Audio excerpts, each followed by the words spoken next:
Hello. How's everyone doing tonight? Hope you bosses are having a good night. Now I know I'm not normally on Saturdays, but I had to make an exception tonight for a very special guest.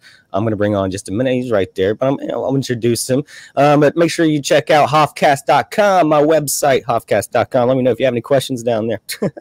And you can find like this the Hoff Direct here, which is currently it'll tell you when the next live stream is, which is the one you can currently see right here. As you can see, there's the chat and everything. So if you don't know where to find me, if YouTube's not helping out, just go to Hoffcast.com and you'll know when the next live stream is. Because as me and my guests were just talking, YouTube don't like people like us too much. So let me introduce him. I'm very, very, very thankful to have this guy on.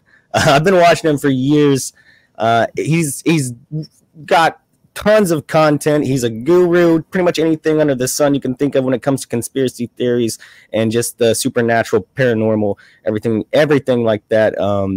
So I'm excited to pick his brain. Let me introduce Pete from Creepy Little Book. How you doing, man? Hey there, everybody. How you doing? Thank you so much for having me, Hoff. I'm really excited to be here tonight. We're going to get down into it. It's going to be weird. It's going to be fun. It's going to get strange, as things usually do when I'm involved. But yeah, let's go. I love talking to my chat, by the way. So I do say hi to the chat pretty often. Also, I want to say, Pete, I'm pretty bad at cutting people off and interrupting people. So if I ever do that, just say, shut the hell up, Hoff. Let me talk. I'm fine with that. All right. You're not going to offend me. Let's say, Steve, hello, man. Aloha. How you doing? Bane Bear, what's up, man? Hope the Legos are going well, bro. And hopefully we start getting more bosses piling in soon here. All right. Does it look good on the YouTube? Is everything good there? Yeah, it looks good to me. Nice. Cool. All right, so how you doing, man? Thanks for being here. I am feeling pretty good. It is the weekend. It is a Saturday, so I love a good Saturday. Can't go wrong with it. The best day of the week, in my opinion. I have to work on Sundays, though, so that kind of sucks for me, but I normally don't have to be in until about like 10 a.m., so it's all good here on my end. So, you there, Pete? I am. So, let me ask you, man. Like, first things first? How did you get involved in like all the paranormal stuff? Like, were you always interested as a kid? Or I've always been a weirdo. Yeah, it started when I was young, and like I've always been interested in the weird.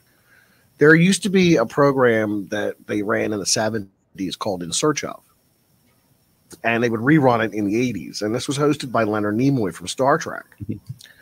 And it was basically an exploration of world mysteries. They would talk about everything from the Count of Saint Germain, who was proposed immortal, to the Bermuda Triangle, to flying saucer phenomenon and crop circles. You know, they really covered the whole range of these strange topics. So between programs like that and Sightings, which was aired on Fox in the 90s, or specials they used to run like Alien Autopsy, the McPherson tapes, you know, these kind of select pieces of entertainment kind of trickled out over the years. And, you know, that, and I think hand in hand with the fact that I was a student of the parochial school system my whole life. So being in that kind of supernatural world is nothing unusual for me. Like, I think the whole planet is a supernatural place. I believe there's things you just can't explain by science because science can't quantify some of these phenomenon in any reasonable way because these things are beyond our scope and our understanding. I agree completely, man. Like whenever I was a kid, like whenever I went to the school library, I would always find the books about UFOs or something and read those. I don't know why. Like that's what I was into when I was a kid. Like also I kind of grew up like watching Star Wars, like the original ones before the prequels and all that stuff. Because my brother was a little bit older than me and he loved Star Wars, so he got me into it. So that made me, I guess, think about like what else is out there. So I was just always interested in that. And let me ask you this: have you experienced anything like paranormal, like ghosts, or you seen UFOs? Not a thing. See, I've never seen any ghosts before. I think I've seen some things in the sky. I can't complain. Who's to say what they were? Everyone has. I feel like everyone's got like almost everyone's got a UFO story. But But yeah, I've never like seen a ghost or anything. But do you believe that spirits could be out there? Maybe we're just not like tuned to that. Because I was talking to another guest about this. Absolutely. Who has seen I ghosts. think that there's a few different theories out there floating around. You've got this kind of stone tape theory, the idea that an environment can record an event and play it back at some later period, that somehow inanimate objects are able to record events chronologically in time. I don't understand how it works, but that's the theory. You know, and at the same time, you have the theory that these are the spirits of the deceased. And that's a theory that goes back to antiquity. It's a theory we even find in scripture in the Old Testament. The idea of the spirits of the dead manifesting in the physical world. And the oldest ghost story can be traced back to ancient Greece. Athenodorus, I believe, was the name of the character who purchased a haunted house in Athens, discovered the bones of a dead man under the floor, and then when the body was, you know, reinterred in a proper burial place, the haunting ceased.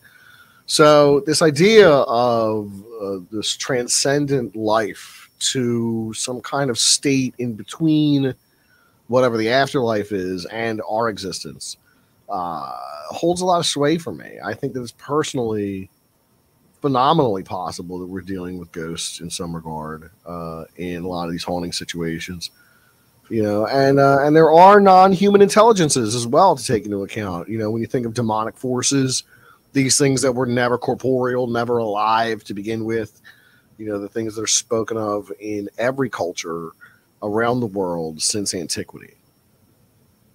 Yeah, that's like that's the thing. Like the difference between like a ghost and a demon, I guess, is I guess the demon is like the evil version of the ghost. Sometimes a ghost is just there to open up your cabinets, where the demon's there to like possess you, right? Have you ever like so like do you believe in possessions? Like that could happen? You believe in those stories? Oh yeah, absolutely. I've covered some of these on my own channel. And I personally follow this priest on YouTube named Father Chad Ripperger.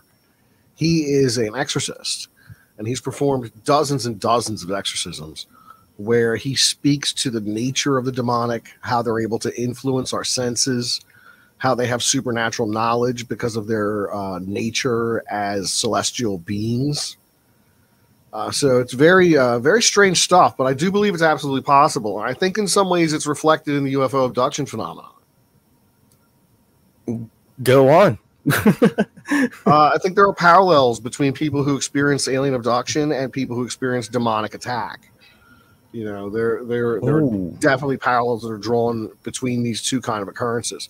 So I don't limit the idea that aliens are quote unquote extraterrestrials from another planet to just that explanation, because it's possible we're dealing with multiple alien species, time travelers, drones, extra dimensional entities. Yeah, I was going to say interdimensional. You know, that's one I look at a lot when it comes to aliens. That's kind of what I believe in, just because getting across the universe ain't easy. You know what I mean? And apparently, from what they tell us, other planets are like even I guess like habitable planets are like, you know, light years and light years away. So you'd either have to like create a wormhole or warp space and time, or be interdimensional or something like that. Or, I mean, if you believe in like what some people believe, like, which I really, you know, I'm up in the air about a lot of these things, but like past Antarctica, you know, if you were to believe like that theory that there might be other worlds out there past Antarctica, or Puddle theory and the infinite ice field. Yeah, I've heard of that one. That's interesting stuff. But I don't really cotton to that theory personally. I'm a hollow earth kind of guy. I'd like to believe the earth is hollow and inhabited within by advanced life forms who have been on this planet, you know, at least as long as we have, if not longer. Pre-Adamites, if you will. You know, I don't think that the world was uninhabited at the time of these biblical events that we hear stories of. You know, I think there's like loose allegory in a lot of these things. You know, some of it's meant to be taken literal, some of it's meant to be metaphorical. So whether or not, you know, there were two people in a paradisical garden at some point in the history of time isn't the point. The point is that at some time in ancient history, mankind had a relationship with God that was like face to face, and something severs that relationship. leading to the world we live in now. This is an idea that's not unique to Christianity or Judaism, but it's also replete throughout Zoroastrianism, which is the first monotheistic religion. And it viewed the world in the same kind of dualistic kind of way, where there was a grand cosmology centered around this creator god named Ahura Mazda. Like the car, a Mazda, Ahura Mazda, the wise lord. And on the counterpart of this was this evil spirit, Ahriman, or Angra Mainyu, who was the destructive spirit. So in Zoroastrianism, the world was created as a trap for evil. You know, so the creator god makes the universe, evil creeps in and becomes all the negative things about creation, wolves, bad weather. So basically, you're saying like the Earth is the manifestation of like of the Earth, or the way it is now, is it's basically like a way for evil to exist on a plane. It was a way to trap evil in a specific area until the time of its judgment. And the eschatology of Zoroastrianism is fascinating. They have this really broad apocalyptic view of how the world will be reborn, and there'll be several monsters that rise up from the ocean and under the earth. Not too dissimilar from the Book of Revelation. There are monsters. There are several Messiah-type figures called the Shoyoshants who appear at different eras in history to defeat these monsters, and all the people of the world will battle against these demons as well. And at the end of time, there will be a molten river of lava which will cover the whole earth. For the pure of heart, it will feel like a bath of warm milk, but for those who are iniquity, they will suffer purification. But then the gates of hell are open, everybody's purified, and then Ahura Mazda lives and reigns on earth until the end of time. You know, you could write like the greatest metal album with all this knowledge, you know. The gates of hell opening up. I know this is completely incredible, but like you remind me when you were talking about, you do a lot of Hollow Earth stuff. I know. Did you see that new what was it, King Kong Godzilla movie where they did the whole Hollow Earth thing? Oh, yeah. Is that credible at all? Like in terms of your theories, or like, because to me it was kind of a weird way of doing things, but. I liked the physics of the Hollow Earth to some degree. I kind of liked how Kong was moving around and things were like not right because gravity was off. I did like that aspect of what we saw.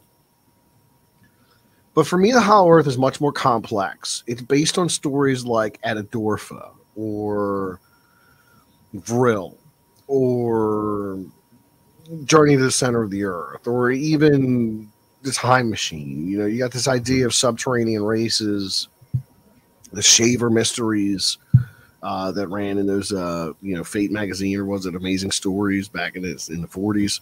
What are those things called? The Time Machine, the Morlocks? Is that what they're called? Right, Morlocks. Yeah, Morlocks. What white guys? Yeah. Subterranean creatures. Because in high school, I had to do a book report my freshman year, and I ended up just doing the Time Machine all 4 years for different teachers. That way I didn't have to read more books. I did myself a disservice, but it was a good book. I read it like twice and did 4 book reports on it. So. I did myself a disservice, he says. I'm a little bit smarter if I'd read more. But, like, Yeah, but no, great stories. And there is a huge mythology to the Hollow Earth. The Smoky God by Olaf Jensen, where they accidentally sail into the Hollow Earth and spend 6 months there with these giants. You know, the aforementioned Vril, where they're digging a hole and they fall down into a subterranean cavern inhabited by an advanced race of extraterrestrials who have been on Earth since time immemorial. You know, these stories have, to some degree, I think, merit.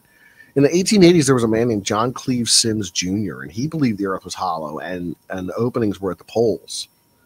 So it was his attempt to raise money to do an expedition to the poles for the purpose of like discovering an entrance to the Hollow Earth. And he wrote to every congressman, every senator, every president, every prince, every parliament in this country and in the world to try to raise funds as far as his letters could go, to try to beg money from people to go to the Hollow Earth. He was never successful in this undertaking, but he did leave a lasting impression in Hollow Earth mythology to this day. Even his gravestone is a sphere with a hole in it representing the hollow earth. You can find it in Ohio. It still stands. Really? That's where I live. So, I'm going to have to look that up, man. John and speaking of, Way of Balance says, I've been to Mammoth Cave. The tour guys didn't like me very much. I've been to Mammoth Cave a long time ago, I feel like. Is that in Kentucky? Way to Balance? I can't remember where it was. I feel like I've been to Old Man's Cave. That's kind of close to where I live. Yeah. Not too far. Mammoth Cave is in Kentucky, and it's also said to be an entrance of the hollow earth. So I could see if you're down there asking too many questions, Way to Balance, that you might run into some unhappy tour guides who don't want to give away the true stories about what lurks in those caves when you go past a certain point. Because I think there are subterranean creatures that dwell in caves. I think that there probably are some really weird creatures out there that live in the depths of the earth, like the Darrow and the Tarot. You know, I don't see why it's not possible. I mean, we're just like the ocean. Like, we only know like 1% of the ocean. We've seen some of the crazy stuff that lives down there, like those fish that light up and whatnot. So, of course, there's probably some crazy, like, I don't know, almost prehistoric maybe kind of creatures living, down there, subterranean. Yeah, absolutely. So something from time before time. Do you think dinosaurs look like the way they're presented in movies and stuff? Or do you think that's just because I hear a lot of the times, like, when they find the bones, they kind of just find a few bones, then kind of recreate the rest of it from what they think it was. Well, you know what I think is weird? Just the idea that we used to share this planet with other species of human beings. There were definitive other species of humans that lived on the planet at the same time. So I would prefer these as like pre-Adamites or as like animals in some sense. Some of them are like animals, some of them closer to people, but we shared the planet with other human beings at one point. If you came to this planet 165 million years ago, you would have found it covered in monsters. If you came to this planet 250, thousand years ago, you would have found it drastically changed. And if you came to this planet 197,000 years ago, you would have found modern people. But around that time of like modern people showing up, there were still other species of humans living on the planet. Weird, very strange. And I think somebody brought up to me one day, I don't know if it was a meme I saw or somebody mentioned it, but the Uncanny Valley is proof, at least to this observer, that there was a time in our history where we had to fear something that looked like it was human enough, but wasn't. So are you saying maybe like a missing link? Oh yeah, absolutely. Like a Sasquatch? Well, it could be like a Sasquatch, but I'm thinking more of like Neanderthal or Gigantopithecus or like the Lucy skeleton or some of these like various different early hominids that have been discovered throughout time that are in essence stepping stones to what at least science believes about our creation and our evolution. What do you think about the theory where like basically how we've advanced so much technologically in like the past 500 years to a century that, or even farther before that, obviously, but like I guess whenever we were thought to be like primates or whatever, and then maybe aliens came down and did something to the DNA and made them more advanced, maybe because I don't know if you've heard that theory.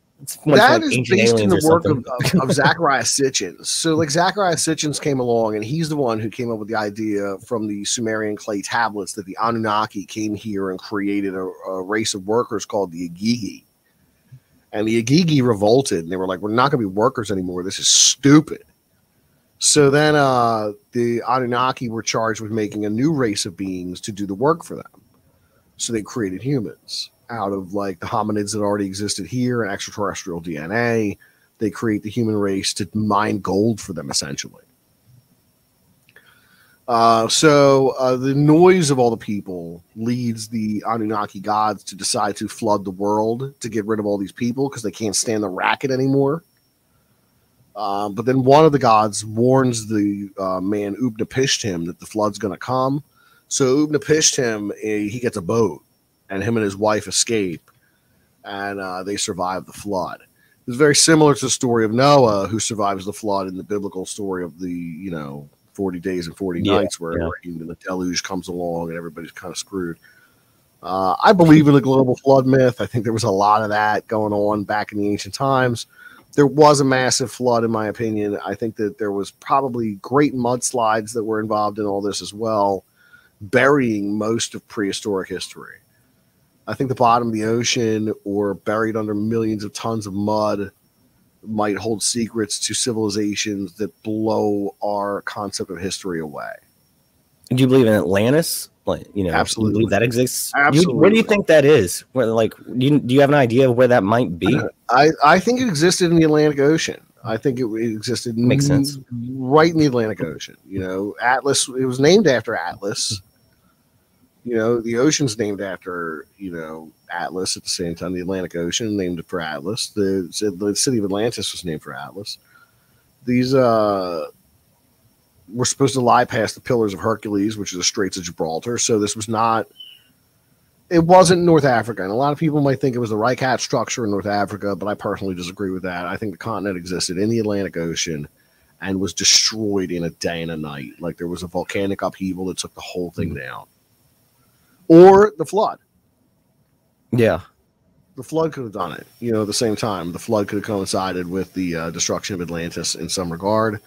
I wonder if that's a possibility sometimes. But either way, there's some wild information out there too. Like you'll get stuff like the Emerald Tablets of Thoth that were and there's two versions of these Emerald Tablets. There's the Emerald Tablets of Thoth, the Atlantean, that's channeled information from the 1970s, where a channeler communicated with the spirit of Thoth and then transcribed these stories down. Likewise, you have the Emerald Tablets of Thoth, which are lost to history, but were worked on by people like Isaac Newton, who attempted to translate them. And Isaac Newton did his own translation of these Emerald Tablets of Thoth, which were this great alchemical text that existed since, ancient times, written on tablets of pure emerald. That's go ahead. No, I was reading. I can't remember. This is a whole different tangent. Never mind. I don't want to go into that. But I did want to ask you about this. I guess we maybe talk about that later. Just the emerald thing. Remind me of the Pick of Destiny, Tenacious D, and it's actually based on like an emerald or jade stone that was like satanic or something. But I didn't want to get into that. I wanted to ask you. I'm sorry for that tangent. When it comes to the concept of like Pangea, about the being one landmass at one time. What if maybe Atlantis was like, I don't know, like in that area when the land split apart? I don't know. That's just a theory. That's just my own theory there. Maybe went into the ocean or something. Everything would have been in that landmass. Every part of the world, including Lemuria, which was another supposed continent that disappeared off the face of the earth. And I think Lemuria fits a lot in with the idea of Kumar Kandam, which is a lost continent off the coast of India. And I think that's a likely location for a place like Lemuria to have existed. Now, Lemuria, in many regards, is a fantasy kind of idea. But with the discovery of Kumar Kandam lying there in the Indian Ocean, I think it's less of a fantasy and more of something we can look towards and say, hey, maybe there was enough inspiration in the existence of Kumar Kandam to lend itself to the idea of Lemuria. And Lemuria is not some ancient idea either. It only comes along in the 1800s when people are like, hey, why are there lemurs here and lemurs there? Well, there must have been a landmass where the lemurs lived. We'll call it Lemuria. Then Helena Blavatsky comes along and kind of fleshes out this kind of mythology around Lemuria, and that becomes the standard for the idea. And of course, there, like I said, Richard Shaver, I remember Lemuria. That was part of the Shaver Mysteries, and that was wildly popular in the 40s. So much so, I don't know why nothing's been done with it in 70 years, 80 years at this point. And James Cameron needs to get his submarine ass down there and figure things out, man, in these oceans. Yeah. There's something down there. In Atlantis. Let me say hey to the chat real quick. Everyone here is showing up. Matt Brooks. Let me say, Matt Brooks, what's up, man? How you doing? Fifth 90, how you doing, bro? Hope y'all are having a good time. Way of Balance. I don't think I've seen you here before. Welcome to Hoffcast. Wookiee Supremacy. What's up, my guy? What's up?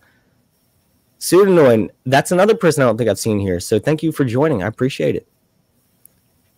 So I hope y'all are doing well. I'm having a great time talking to Pete here. I wish we had your music behind whenever you read comments and stuff. That, you know, I love that music. I need to get a better production going here at Hoffcast. I'm pretty just bare bones most of the time. Just bring up articles and I'm telling you, dude, don't feel bad. Everything I do is patchwork. It's all patched together. My rig is really old. My battle station is out of date. A lot of it is just sleight of hand over here. I at least need a soundboard or something, so I can like hit it and it makes like a fart noise or something. I don't know. Like a morning DJ or something. Yeah. All the best podcasts have those soundboards, that's for sure, and they're not annoying at all. I'm glad you brought up the Anunnaki, actually, because that was something I was gonna ask you about. Do you think that's something that exists, or do you just know that theory really well? Do you believe the Anunnaki exist? And that's the way. I tell you, I think the Anunnaki theory runs parallel to the story of the Book of Enoch and the Watcher Angels. So you have this pseudepigraphal book called the Book of Enoch, which is not part of the Bible because it was pulled out when they put the Bible together. But the Ethiopian church didn't pull it out. They left it in. So for thousands of years, preserved in the Ethiopian church has been this Book of Enoch. Then, of course, the Dead Sea Scrolls were discovered, and they found the Book of Enoch in there, too. Nag Hammadi Library, containing a lot of these ancient scriptures that were not canonical, or some that were, that validated what they already had in the scriptures because they found other copies. Regardless, the Book of Enoch tells the story of these angels who, after the fall of man, come to Earth on this place called Mount Hermon.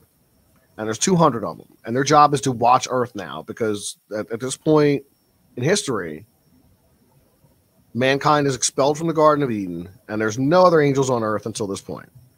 So 200 angels get to Earth, and they're like, wow, look at all these human women. They look really good. We should take human wives. So they said, we could do that, and then we could have human angel children, too. We could do that. So they make a pact with one another to go ahead and do this thing, and that's why they called it Mount Hermon, because that's where they made their pact with one another. They all swore to, fall together for this, great sin they knew they were committing.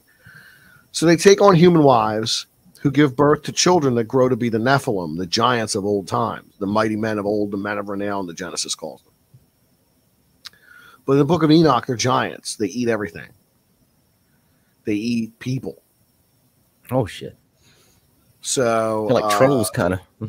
They're worse because they get, in some people's estimation, these things could be up to 60 feet tall. Dang, dude. So we're talking about enormous giants. The smallest of them is like 13 feet. The biggest of them could be, 60 feet tall, 65 feet tall, something like that. You see them coming, enormous giants. So the giants force people to farm for them and to herd for them, and they basically eat all the food and eat all the animals, and then they turn and decide to start eating all the people. But the giants had this technology, I believe, because the angels taught forbidden arts to their wives. They taught them enchantments. They taught them the occult arts. They taught them root cutting. They taught them how to make jewelry. They taught them how to make swords. They taught them the arts of war. All these forbidden secrets of heaven were foisted upon humanity in the earliest days of our expulsion from the garden. But even the Book of Enoch talks about there being other people around. So Adam and Eve were the first born of a new species of human that was separate from the pre-Adamites. There were other people already here. And is that the whole reason they took that book out? Like, because it changes the story up a little bit, or their story, or whatever they're... Yeah, I think the biggest argument was the idea that the angels could take human wives and incarnate children. I think that was the biggest compunction they had with that book. Because essentially what you're saying is that something came out of the sky, had hybrid children. And not only is it hybrid children, but the hybrid animals too. Like it says later on that they sinned against the birds and the beasts and the creatures of the earth. And so they were creating all kinds of chimerical hybrids, like manipulating DNA and stuff like that. So, I mean, we're talking about a really weird time in history when things are out of control. It's the antediluvian world, it's called. And in the antediluvian world, we're talking about a time after the fall of mankind, but before the flood of Noah. The entire world is drastically different from what we recognize. It has never rained upon the face of the earth up until this point in history. There's no such thing as rain for this 1665 years that exist between the fall of man and the flood of Noah. Never rains, not a drop. The mists come up out of the ground and water the crops and water the flowers and water the the trees.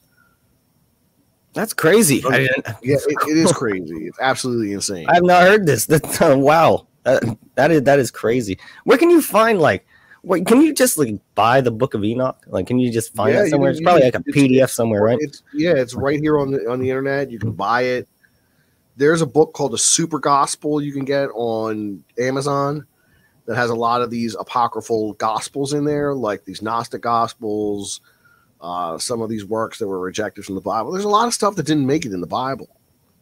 Some for good reason, because it's heresy.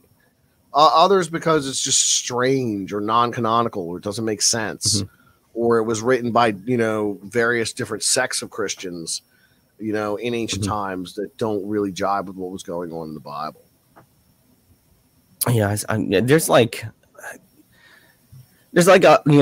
kinds of different viewpoints of what seems to be almost the same story from different religions. It's kind of crazy to me. It's not always the same story, but I feel like a lot of it kind of represents the same kind of things, no matter what religion you go to, which it makes me wonder, what was there a primary foundation for this, and it just all kind of split off, and people, like you said, different sects of religious people kind of created their own narrative or story from what they would take from it.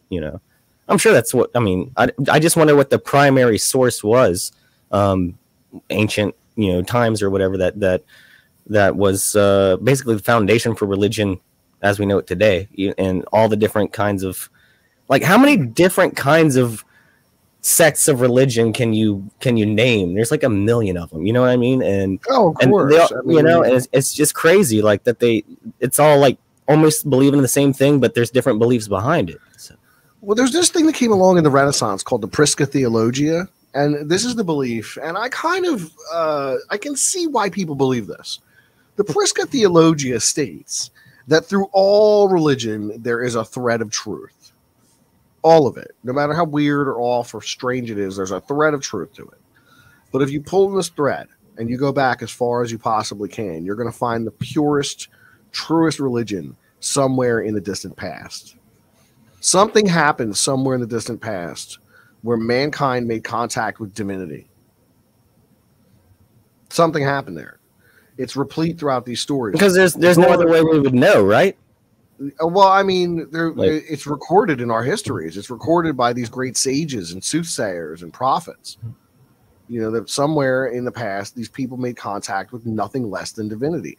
Abraham out in the desert, boom, I'm God. Or Zoroaster, he was taking a ritual bath in a river when the spirit came over him and was like, I represent Ahura Mazda, the wise Lord, the true God, the one God. So this angel appears to Ahura Mazda. For Moses, it was a burning bush that manifested. Yeah. Why do you think the divinity would choose certain people to reveal itself to? I think divinity reveals itself to different people in many ways, but in some dramatic ways for very few. For the prophets, they had dramatic signs. Jonah tried to run away and he ends up swallowed by a whale. Moses kills a guy, goes into hiding, and then while he's out hurting, he comes into contact with God in the form of the burning bush. This is after, having been raised in all the mysteries and the magic of the Egyptians, because he was raised as the grandson of the Pharaoh. Well, that's stuff I would like to get into before too long, as well as Egyptian stuff. I'm sure you'd like to talk about that, perhaps. Oh, absolutely.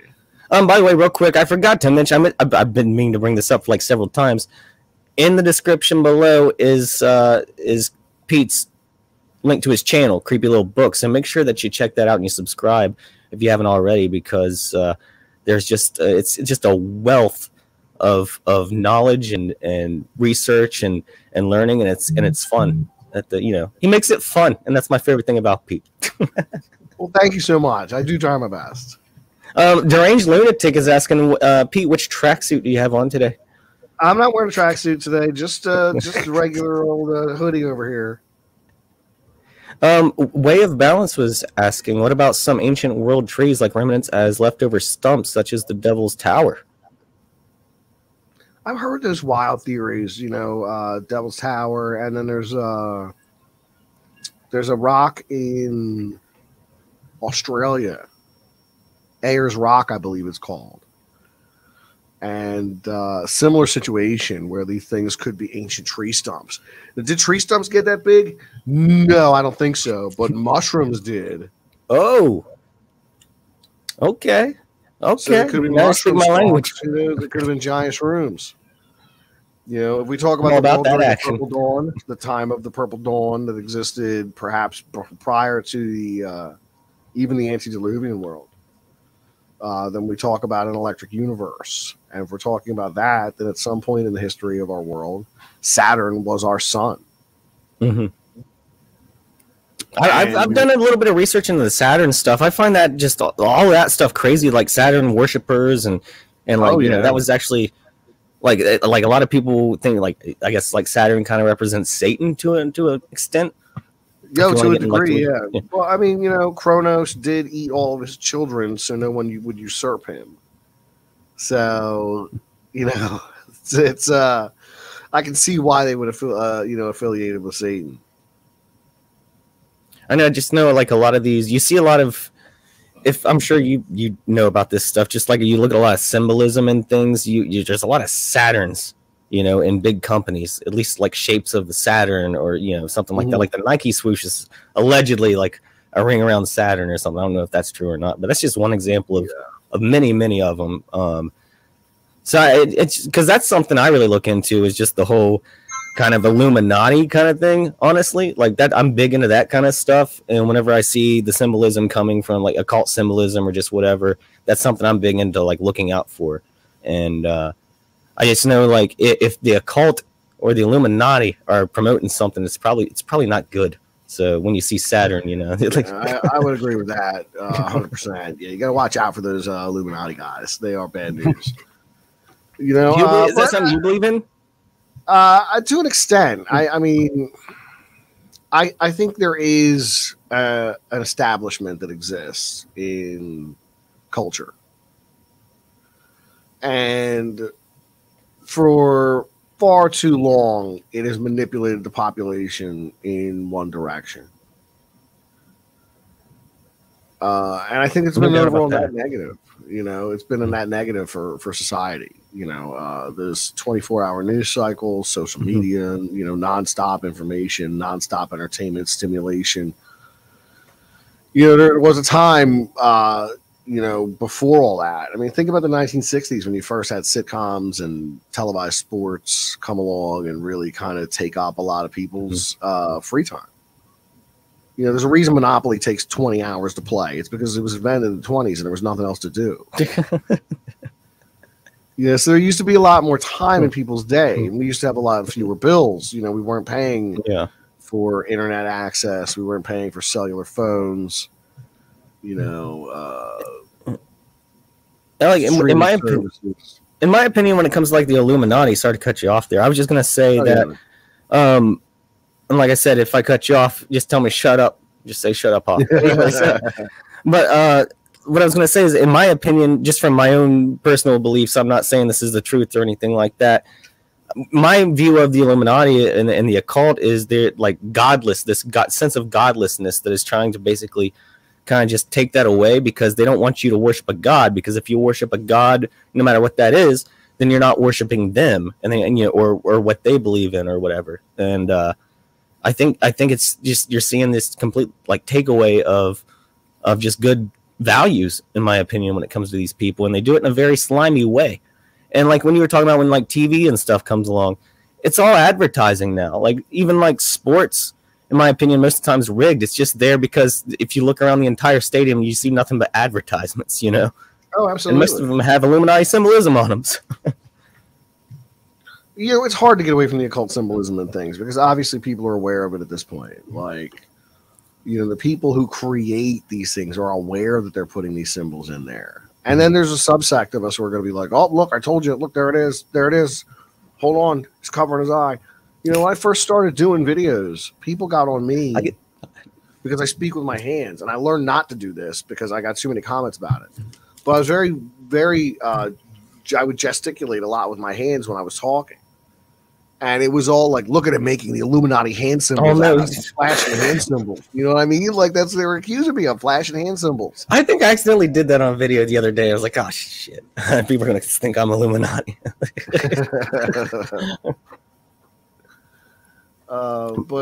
You know, it's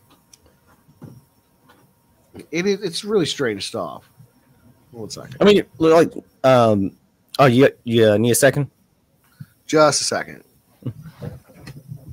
I'm very glad to have Pete here. I'll say hi to the chat real quick while he is taking care of things.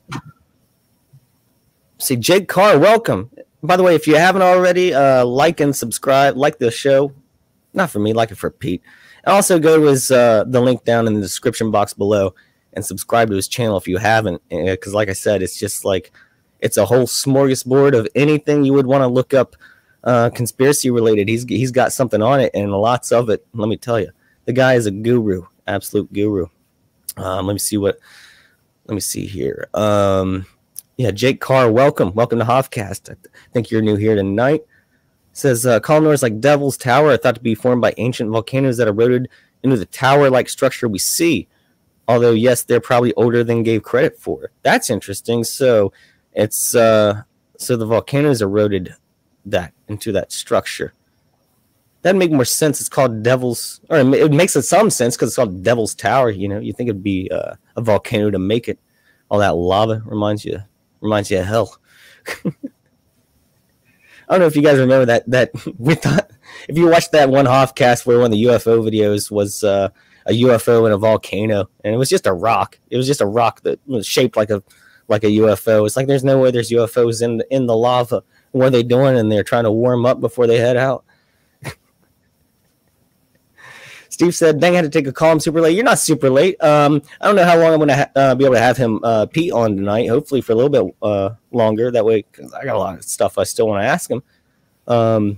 There he is right there. Welcome back. There's a lot going on in the chat. I don't know if we can get to everyone right now because I'd like to keep allowing Pete to chat, but I just want to say hi to Sapphire Elf. How are you doing? Hey, Sapphire Elf.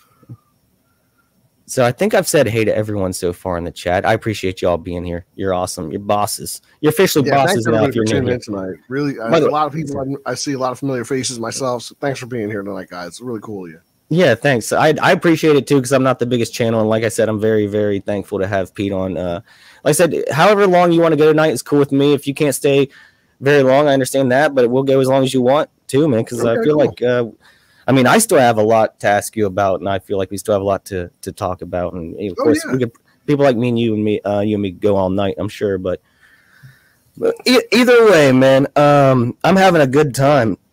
Cheers to you, and cheers to all you. Like I was gonna tell you, Pete, if you hear me say, "Hey, bosses," that's what I call the people who watch my channel. They're bosses because they show up every week. A lot of the people show up every week and they support, and they're awesome. I couldn't be any happier with the people who show up to my show because I go to other channels sometimes and I see the chat and I'm like, oh man, that's no good.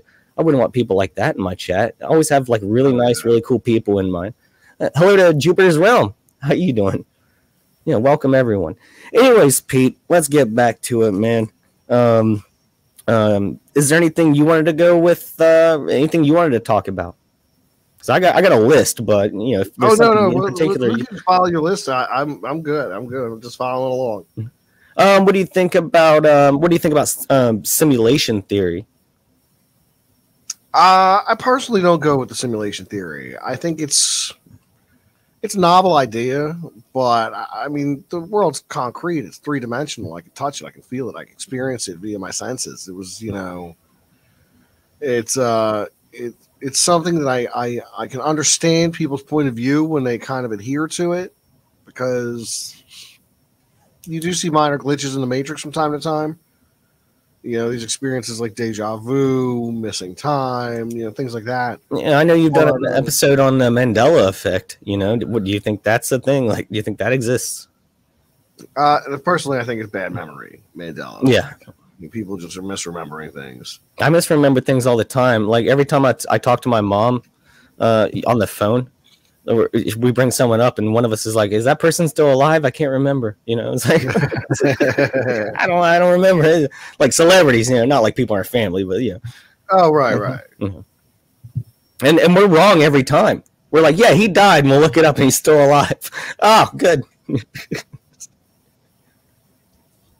Like yeah, Mandela himself, you know.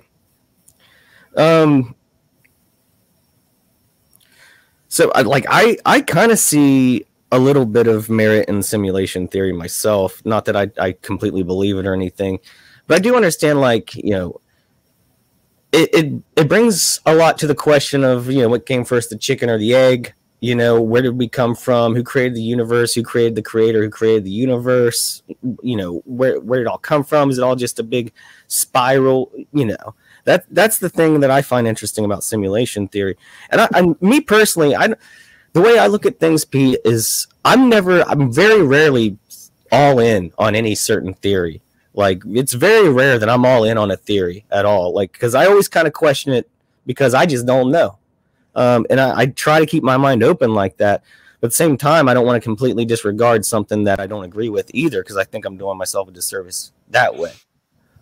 So, I mean, that's the way I kind of feel about it. Like, you said you have very strong opinions on certain things, though. You're welcome to share whatever your strong opinions are if you feel comfortable with what they are. You know, like, I wanted to ask you, what did you think about, you know, you said you talk a little bit of politics. We're not going to get biased or anything here, but, like, what do you think about, like, the New World Order agenda and that kind of thing? Well, you know, it's something I haven't talked about in quite a long time. It's something I did used to tackle on the channel quite a bit more in my younger days when I first started doing this stuff, you know, 7 years ago, almost 8 years ago now. I'm looking to hit that 10-year mark, man. Can't believe it. Hey, congrats, man. Congrats. I'm you know how many episodes you've done? Right now I have about 600 up on. Holy crap. On YouTube, 660 something. 600. You've never had a strike. Wow. No. That's an achievement, because like I told you before, I've had like 5. I've been doing this for like 3 or 4 years now.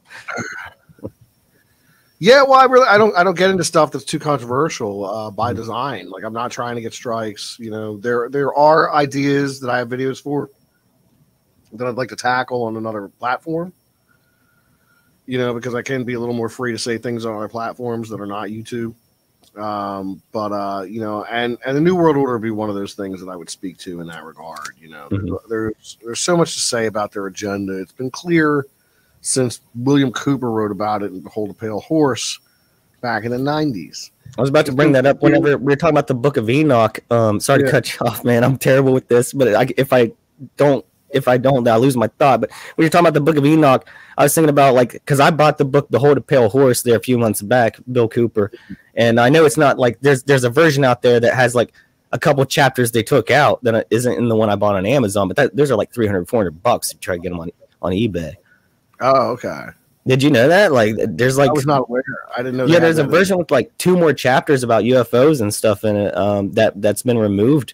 So he moved away from the UFO stuff himself after a while. So if the UFO stuff is in there, those are earlier editions. Yeah, it was definitely the earlier edition. He got away from the UFO stuff, and he got more involved. Okay, with, like, you know, more militant movements at the time. Yeah. Mm-hmm. Yeah, I haven't really gotten through that whole book. It's a big one, you know. And do you read a lot? I used to read quite a bit. I used to devour books. Like, I would do 2 a week. But ever since I've had children and started the job I work now, I just haven't had the time. So, like, I'm lucky if I get through a book a month at this point. I want to say hey to Tina. She's always I see her around a lot. She's always you're on your channel. Yeah, that's right. Tina, moderator, right? Yeah. Welcome to Hoffcast. I'm glad you're here. I want to welcome everyone. I'm very happy. I'm having a great time, man. Good. Let me see. So So when it comes to like, we won't stay on this for too long, but have you heard about like they're doing digital current? They're thinking about doing like a global digital currency. And I've seen this coming for years now. But what do you think about like about it forever? One world currency, you know, has been something that Jack Van Impe used to talk about back in the 90s on his World is Ending program they used to do every Sunday night. You know, this one world currency's coming, Gog and Magog, Russia's going to war, Israel's going to be in the war, everybody's going to be in the war, wars and rumors of wars, famine, pestilence, the whole nine. You know, so either we are living through the end times right now and are blissfully unaware of it at this point, or this is a tempest in a teapot. And I don't know exactly where everything stands. You know, I'm personally an isolationist. You know, I don't think there should be any war anywhere on the planet. But I don't think we should be involved with anything to do with any war anywhere on the planet just because there happens to be one, personally. I agree with you 100% on that, actually. 110%, man. For sure. Cheers to that. I kind of feel like we should just shut the doors on the country and say, hey, listen, you know what? For the next 10 years, America's going to do for itself. Good luck to all of yous. We're going to rely on ourselves. We should reestablish manufacturing, rebuild our infrastructure, manufacturing plants in this country. One thing we got caught unawares of back in March of 2020, when there wasn't enough PPE to go around, was that all of it was being made offshore. All of it was being made in other countries. Yeah. So when they needed masks, when they needed gloves, when they needed all these kind of things in the facilities, medical facilities, and didn't have them, we were relying on other countries to make them. Even the tests I got in the mail from the government that they were mailing out to everybody are made in China. So, hey, I'm saying right now, Pete for president 2024. What I don't understand is that the Pennsylvania Liquor Control Board, all liquor sales in Pennsylvania are done by the state. You don't have personal mom and pop liquor stores. They're all sold by the state. They pulled all Russian-made products from the shelves in support of Ukraine.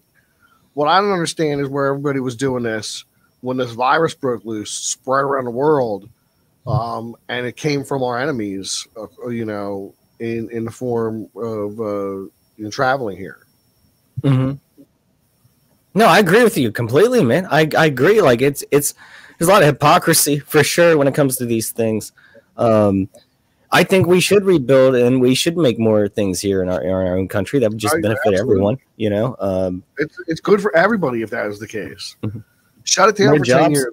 Let's focus on us right now. Like sometimes you got to focus on you. I think like that's the biggest point. Like I mean, look, I don't think there's anything wrong with populism at all. Like I think there's people should be like, hey, we need to wake up to the fact of what's going on around us. And we need to speak as one unified voice that this is not cool. Things are going off the rails. Yeah. We let society and culture, we've seeded society and culture for decades to a very one-sided mindset. So much so that we have to be very careful about how we talk to not only keep the stream on the air, but to avoid getting quote unquote canceled. You know what I mean? It's a scary kind of thing with censorship and no, Pete, this is basically what my entire channel is based on, man. Like literally what you're saying right now is how I try to present my channel every single episode. I try to keep an open mind with everyone. I try to, that's why I will literally, I don't care if I agree with you or disagree with you. I will still have you on my show and talk to you if you're willing to have a conversation with me. Now, if you're just wanting to throw some hate or troll, you can get out of town because you're not welcome here, Hoffcast. But if you're here to talk and learn, and maybe we don't have to agree, but if we can learn from each other, and heaven forbid we still be friends if we don't agree on something, And that's the thing is they want to split people up all the time. If you don't agree on something, it's like, oh, we can't be friends. And that's not the case. In my real life, there's tons of friends that I have that we don't agree with things politically, but that does not get in the way of our friendships because we're adults, we're grown men, and we're like, yeah, we know that we're going to disagree, but we don't even have to bring that up. We can just be friends and enjoy each other's company and agree that it's if we do fight, then they win, because that's what they want, in my opinion. It's true. It's true. You know, it's a real sticky situation we've created for ourselves. Very sticky situation. Mm-hmm. So I err on the side of caution. You know, I think it's sometimes it's better to not speak and let people think you're an idiot than to open your mouth and reveal all doubt. That's a good phrase, and I'm really bad with that one. You know, I'm really bad at living by that one. You know, if you watch Hoffcast, man, like I literally have a different language for everything that I'm talking about because I have to give everything a nickname or say it a different way. That way, it doesn't pick it up in the whatever the AI or whatever that detects you saying something bad on their channel. So, oh yeah, you got to invent a whole new platform. So. Say hello to Mitz. How you doing, Mitz? Lovely lady there. I love Mitz. Hope you're doing well tonight. So we don't have to keep going on for that too long, man. I want to kind of get back into like some maybe some supernatural stuff. Hear about what you love to talk about, and what is your favorite conspiracy theory? Like when it could be anything. It could be Bigfoot. It could be the Hollow Earth. I know you're really in big Hollow Earth. Maybe that's what it is already. But like, I really like the Antarctica stuff. The Antarctica stuff really captivated me when it started popping up around 2016, 2015. Very interesting time. A very hot topic. I would crank out a video. It would blast over 200,000 views on a video with Antarctica. You know, so specifically, what about Antarctica? Because there's a couple of theories in my head going around. I'm thinking like Operation. Well, you know, of course, you got the pyramids up in Antarctica is the first one. The idea that there's pyramids up there, I wouldn't doubt that. The idea there's a secret city that's been discovered up there, maybe from ancient times, that's another thing I wouldn't doubt either. That would kind of support a document known as the Haferlin Manuscript that was published in the mid-30s. This was a story about flying discs and a city in Antarctica at that time period. So is there any truth to that? I don't know. So there's that. There's the story of the Ark of Gabriel, which was this powerful object discovered in Mecca that was taken by the Russian government to Antarctica to be blessed by the patriarch of the Russian church before being taken deeper into the continent, who knows where. And I did a whole video about this history of this thing and if it ever existed and whether or not, you know, there was any truth to the rumors of the Ark of Gabriel. And I found that something did exist known as the Ark of Gabriel and probably did up until the 9th century. But I couldn't trace its existence after that. And I did a lot of research into the Ethiopian church to kind of glean that information. You know what's crazy to me about Antarctica is they don't let anyone there except like Jared Leto when he wants to do a music video. Yeah. I heard like Epstein's plane went there after he went, you know, after he went out. Oh, I don't know about that. I could just be a lie. That's just something I heard. So what you're familiar with like Operation High Jump, right? About the like you're talking about like the Nazis having bases there and UFOs and stuff. What do you think about that? The last battalion, base 211. This is where they were in contact with extraterrestrials, perhaps the Nordics by way of the Vril maidens, Maria Orsic, and these other maiden channelers who were speaking with extraterrestrials, who were helping guide the scientists that were working in Antarctica to perhaps even create a space program. I mean, they talked about in Admiral Byrd's secret diary, supposedly, incredible craft that could move from pole to pole at insane speeds. So at that time, they didn't have anything that could do that. And Admiral Byrd shooting down people too, from what I heard. Yeah. They came back pretty beat up after their excursion out there in Antarctica. So who knows what really went down. Tina says that Hoffcast, P made a video on Operation High Jump. He's got over 600 videos. You can't blame me for not seeing all of them. I'm sure you probably got a video on everything. I'm gonna have to check it out as well for sure. Because I love you really like do the deep dives.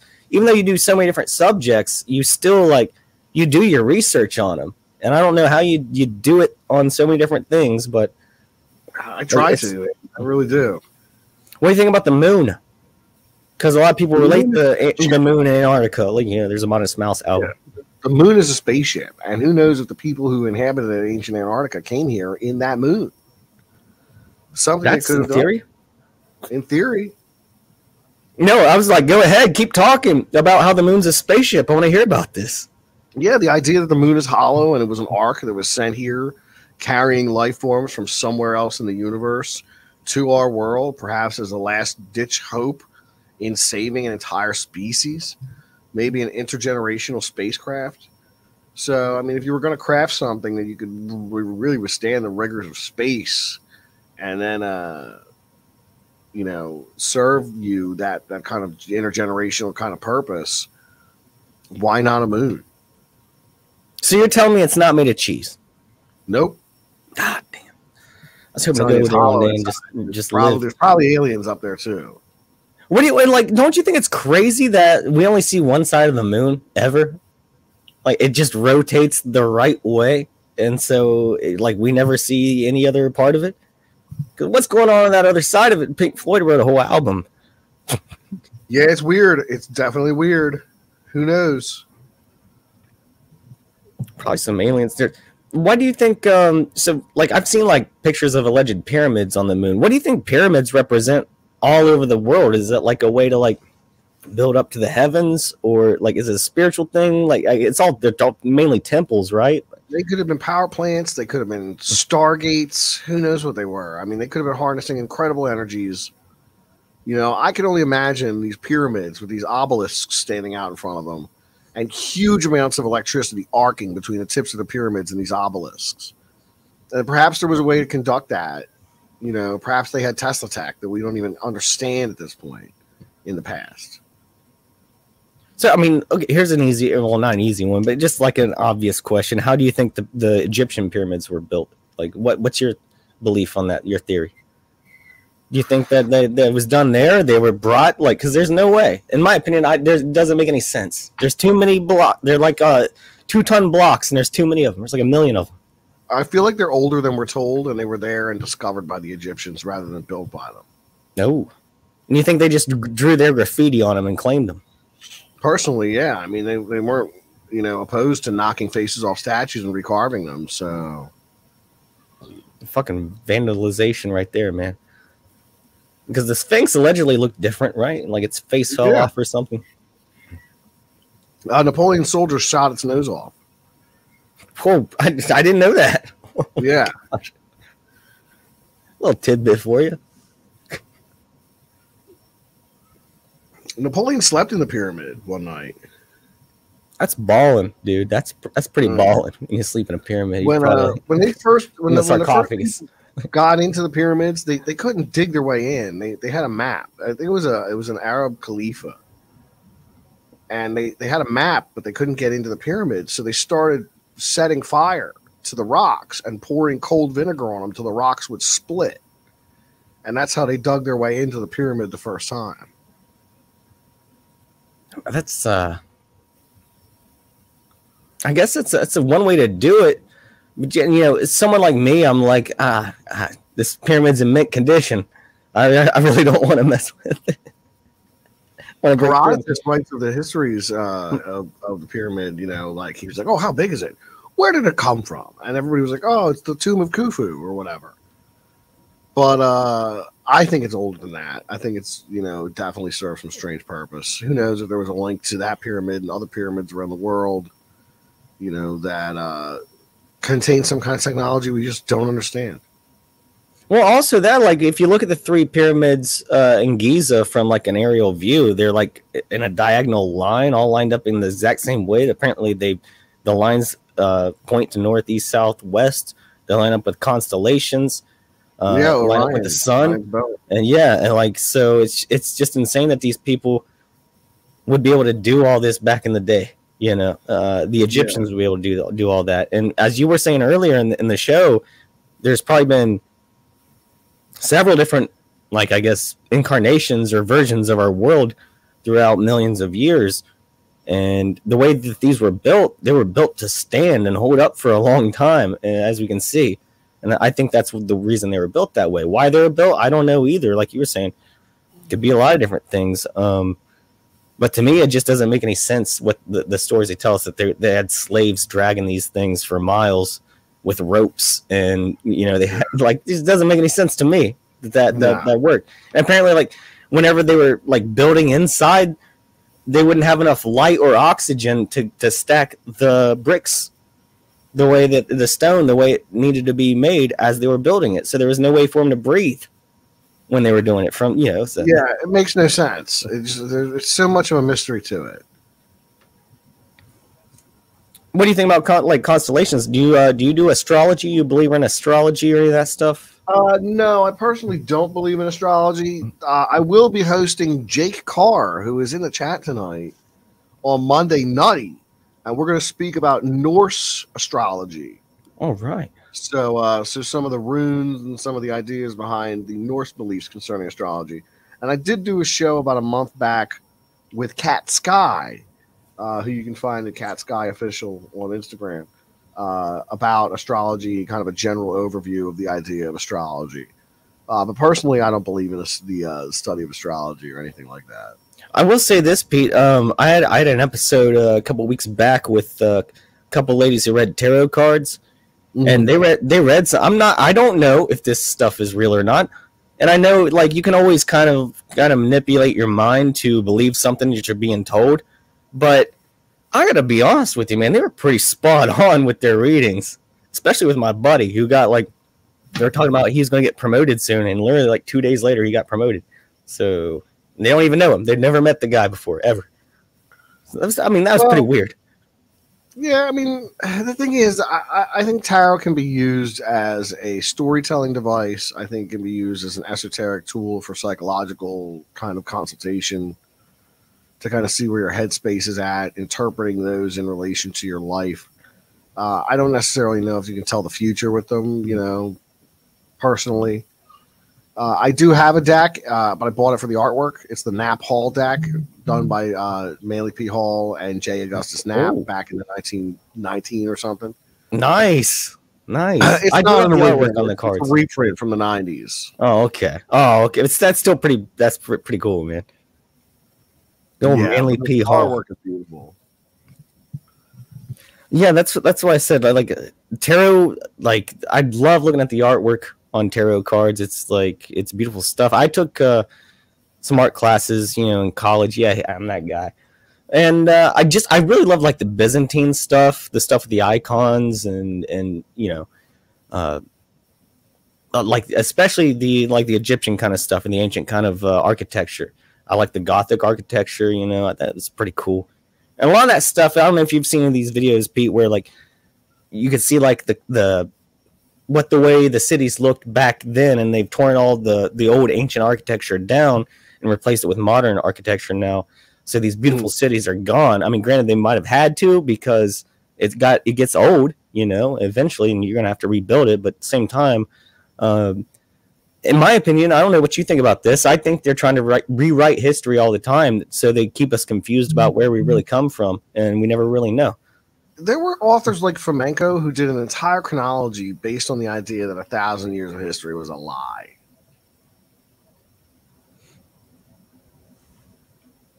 So it's out there. There's people out there who have done, like, the legwork to kind of disprove what's going on in history and whether or not this really occurred. How much of history is hidden from us. There's things like out of place artifacts. Why is there a piece of coal with a screw embedded in it? Why is this 13 million years old with an obvious piece of modern technology in it? And that's not the only thing to be discovered like that. The Antikythera mechanism. Nobody knows for sure what it does, but they think it was a simple analog computer from ancient Greece. Like the shipwreck. The Baghdad battery, you feel it? Yeah. That's right. The Baghdad battery, Or even like you were saying, the Egyptian light up boner snakes in the reliefs. What's come back? That leads us right into the Egyptian light up boner snakes in the various Egyptian reliefs. I know what you're talking about. The snakes with it looks like a bulb around it. Yeah, exactly.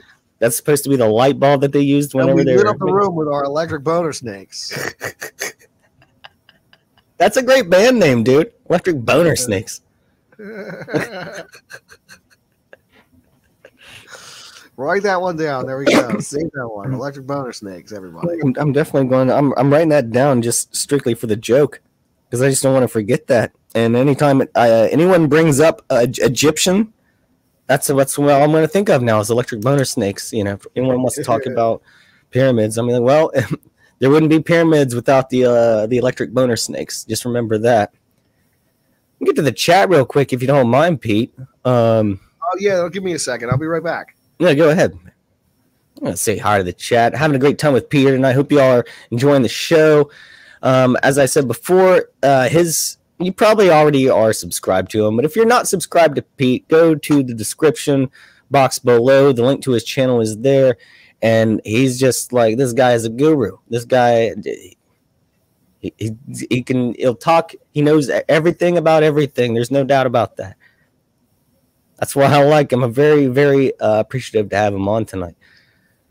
So, let me see. There's so much in the chat, I can hardly keep up. By the way, if you haven't subscribed to Hoffcast, please subscribe to me. I always appreciate that. You really help me out. Because as we were talking earlier, the algorithm don't help people like me and Pete here. So the only people who can help us are people like you here. Viewers like you here at PBS.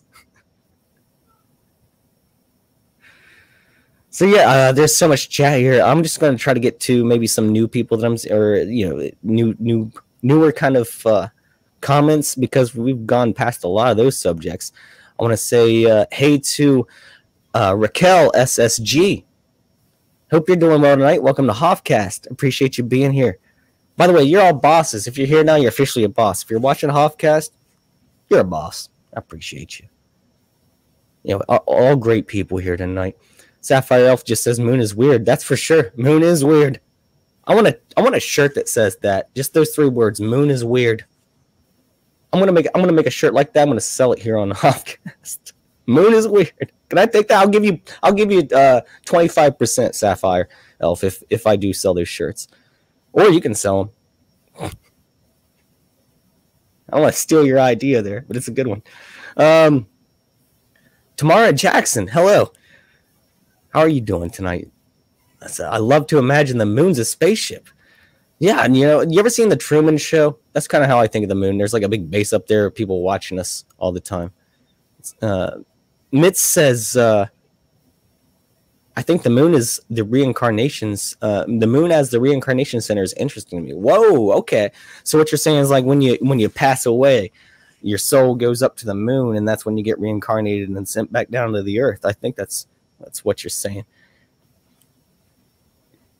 Tina says, yes, only always seeing one side of the moon is highly suspicious to me. It don't make sense. It doesn't. Like, if you even look at the diagrams of it, the only explanation for it really is if there was some kind of very strong gravitational pull to this one side from the earth to this one side of the moon that keeps it at that same face. I mean, to me, there's no way, mathematically speaking, that the moon would never on its own rotate to a different degree where we couldn't see the other side of it. But that's the way it is. That's the way it is. Sapphire also says, Ike is great for Moonstar. I love David Ike. I do. Oh, David Ike, who used to play soccer, and I'm here to tell you. No, I'm serious though. I do like David Ike. Yeah, he's out there, but I do like the guy. He's been right about some things. There's no doubt about that. Jake says, as long as you don't think it's a hologram. I don't know what the moon is. I see, with Hoff here, when I don't know something, I just say, I don't know. I'll tell you what I think it might be, but at the end of the day, I can't tell you for sure what it is. And I ain't trying to preach to nobody. But honestly, I thought it was made out of cheese. That's seriously what I thought about the moon. That's what my mom told me when I was young, and I'm pretty disappointed to find out. And there's no man in the moon. Or maybe there is. No! Did we just come up with something there? The man in the moon. It's real.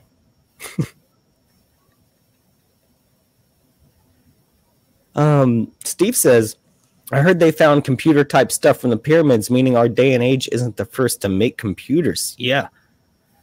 Yeah, who knows how much of this stuff was found and not even presented to the public over time by, like archaeologists went out there and they found something crazy and they're like, hey, look at this. And the government came by and they're like, we're going to need that from you. And we're going to have to not allow that information out into the public. If that's the case, then it will ruin our complete narrative about the way we are, where we came from in the world and how it is and how we want to control you. So that's what I think. I mean, there's probably tons of ancient technology out there that we haven't even seen because they won't allow it. Just like there's a lot of futuristic technology. In my opinion, I always think that technology is like, at least 10 years ahead of us, that us, the public, are allowed to use and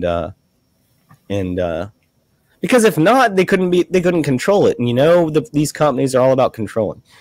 I don't know when cell phones started, like smartphones or whatever. Those could have been around in the 90s, and we didn't get to see it until like the 2000s. Who knows? Just my personal opinion there, but I think that's the way with a lot of technology. Brain chips coming out now, huh? But that doesn't seem to be going too well for Elon Musk, does it? He had like 10 monkeys die, allegedly, from his brain chip experiments, So I would say don't jump straight into the brain chip market yet. If you're in the market for a brain chip, I'd say just wait a little bit on that. It's like you don't buy the first Xbox version when it comes out. You wait till they make the slimmer one that runs faster a few months down the line, and you buy that one because the first one's going to red ring. Let me tell you, I've experienced it. Welcome back. How you doing, man? Thank you. Yes. Hey, cheers. Cheers. I might have to refill soon. That was unintentional, by the way. I did not mean to drink that exactly the same way that you did, exact same time, but that was good stuff.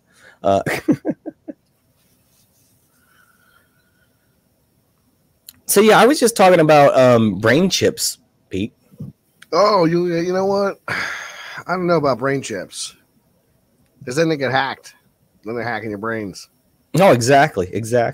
Actually, 590 here in the chat. Keep an open mind, Pete.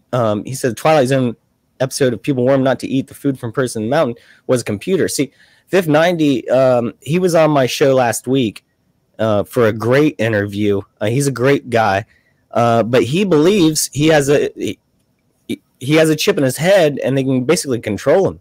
And I would recommend you check that episode out before you make any judgments on the guy. But he makes a lot of good points about things, and he's very well versed in it. But he thinks that it was put there without him knowing. So, but the willfully putting a brain chip in your head is a whole different. Yeah, that's a different story. No chip for me. No. The only chip I'm getting is Dorito. And speaking of, that's weird. Alformo Doritos. Welcome. What's Pete look like? Hey, no offense. I'm just reading what they're saying. I'm sure it's from love. It is. It's good to see you. So yeah, welcome to them. I think there's someone else here. Alva Yarder saying hello to Steve. Must know Steve. And they're saying hi to you. There you go. Hi Alva. Good to see you. So Pete, just as I man the ship there for a moment, I'm going to need you to do the same for me for about no problem. I'm going to do a quick intermission, and you say whatever you want to say, man. The floor is yours. So it's good to see everybody. Thank you so many of you for tuning in. I see a lot of familiar faces from my chat now. If you notice, I'm having a little trouble with my peepers this evening, so I have been using some reading glasses to investigate the chat here, and I have to get very close to it to do that. So it's not been fun here. Jake Carr's in here. Hey, how you doing? Good to see you, Jake Carr. Seen Tim Mazuski hanging out. Alformo, how do you do, Alformo? Discount Jesus, eh? A discount Jesus, I am. That's what it's all boiled down to over here. Yes, I'm not seeing so good. I got to get to the eye doctor. I've got some fluid in my eye. It's affecting my vision. So this has caused a little bump in the road for me. This is a little bump in the road for Pete that we need to endure, that we need to overcome. I need some eye drops post haste. Hold on, let me read this chat here. from Shane. Steve, rather. Pete. Aloha, brother. I'll sub to your channel. Much love and aloha from Honolulu, Hawaii. Oh, that must be nice out there in Honolulu. I'm jealous. I got a buddy named Chad who lives out Hawaii way. Good guy. Very jealous of where he lives. Jealous of you too, as you're out in Honolulu, and I'm stuck here on the East Coast, which is a hellhole, an absolute hellhole. The whole place is a mess. It's like Escape from New York. It's not that bad. It's not that bad. But it depends on where you're at. Depends on where you're going and how you're getting there. You know? Jupiter's Realm, what's up? Jupiter's Realm, what does Jupiter's Realm say? Let's all go visit Steve. Okay. Let's do it. We're going to go to Hawaii. Everybody to Hawaii. That's where I should do a meetup. I was watching a video of that 70,000 tons of metal. Have you seen that? It's a metal concert they do on a cruise ship. And they go port to port and they have concerts the whole time. Look pretty cool. Looks like something that'd be a lot of fun to do. I'm back, Pete. Hey, I heard what you're saying about the cruise ship, man. I don't know. Yeah. I'd be scared to get on a cruise ship, just to be honest with you. But it sounds cool. Like one of my favorite bands, Code and Cambria, they did a whole they played like one of their albums every night during this cruise, and I'd love to go for that, but I don't know. I'd be scared. I'd be scared to go out there on the boat, man. I don't know why. It'd be fun. Like a big floating casino. I don't know. Just boats scare me, man. Like, what if that thing goes down? Oh, if a cruise ship goes down, you'll be fine. There's plenty of lifeboats. They've got all kinds of search and rescue. And it's not like they're sailing out through the most desolate parts of the ocean either. They're going from island to island. Well, what if it hits an iceberg between those islands? You're not gonna hit an iceberg in the Caribbean. I know, that was the joke. Caribbean Queen, are we sharing the same dream? Now you got a little Billy Ocean going for you. Billy Ocean, man. Caribbean Queen. I don't know how. Normally, I'm pretty good with my music. I don't know that song. That's crazy. You're gonna have to Google it afterwards. Is that like Frankie Valley or something? Frankie Valley, pretty good too. The Four Seasons. Can't go wrong with a little bit of that. Oh, what a night! Good stuff. Hey, you brought up Fifth Night says Bermuda is close to that place, or no? I'm not sure what place he's talking. Oh, yeah, maybe he's talking about Hawaii. You know a little bit about the Bermuda Triangle, right, Pete? Bermuda Triangle intrigues me, but it's really fallen out of favor over the last couple decades among like weird things that people talk about. You know, it was much more popular in the 1980s when there was still a lot of mystery around it. I think largely the Bermuda Triangle has been kind of solved, you know. The original theory was like planes that were flying there, the sky matched the color of the water, so they get disoriented and fly into the water or something. I don't know if that's true. Yeah, there's some of that. There's a theory that these are methane bubbles that are coming up from the ocean. They're hitting ships, capsizing them, maybe hitting planes in the air, bringing them down. There's that theory as well. I don't know. But statistically, there's no more disappearances in the Bermuda Triangle than there are in other parts of the ocean. So I'm gonna get to the real tough questions here, Pete. Okay, are you ready? I'm ready. Bigfoot, real or not? Real. And, okay, so are you big into the cryptozoology stuff? I almost said currency. Cryptozoology stuff? Yeah, I mean I do a lot of crypto on the show. Cryptozoology, that is.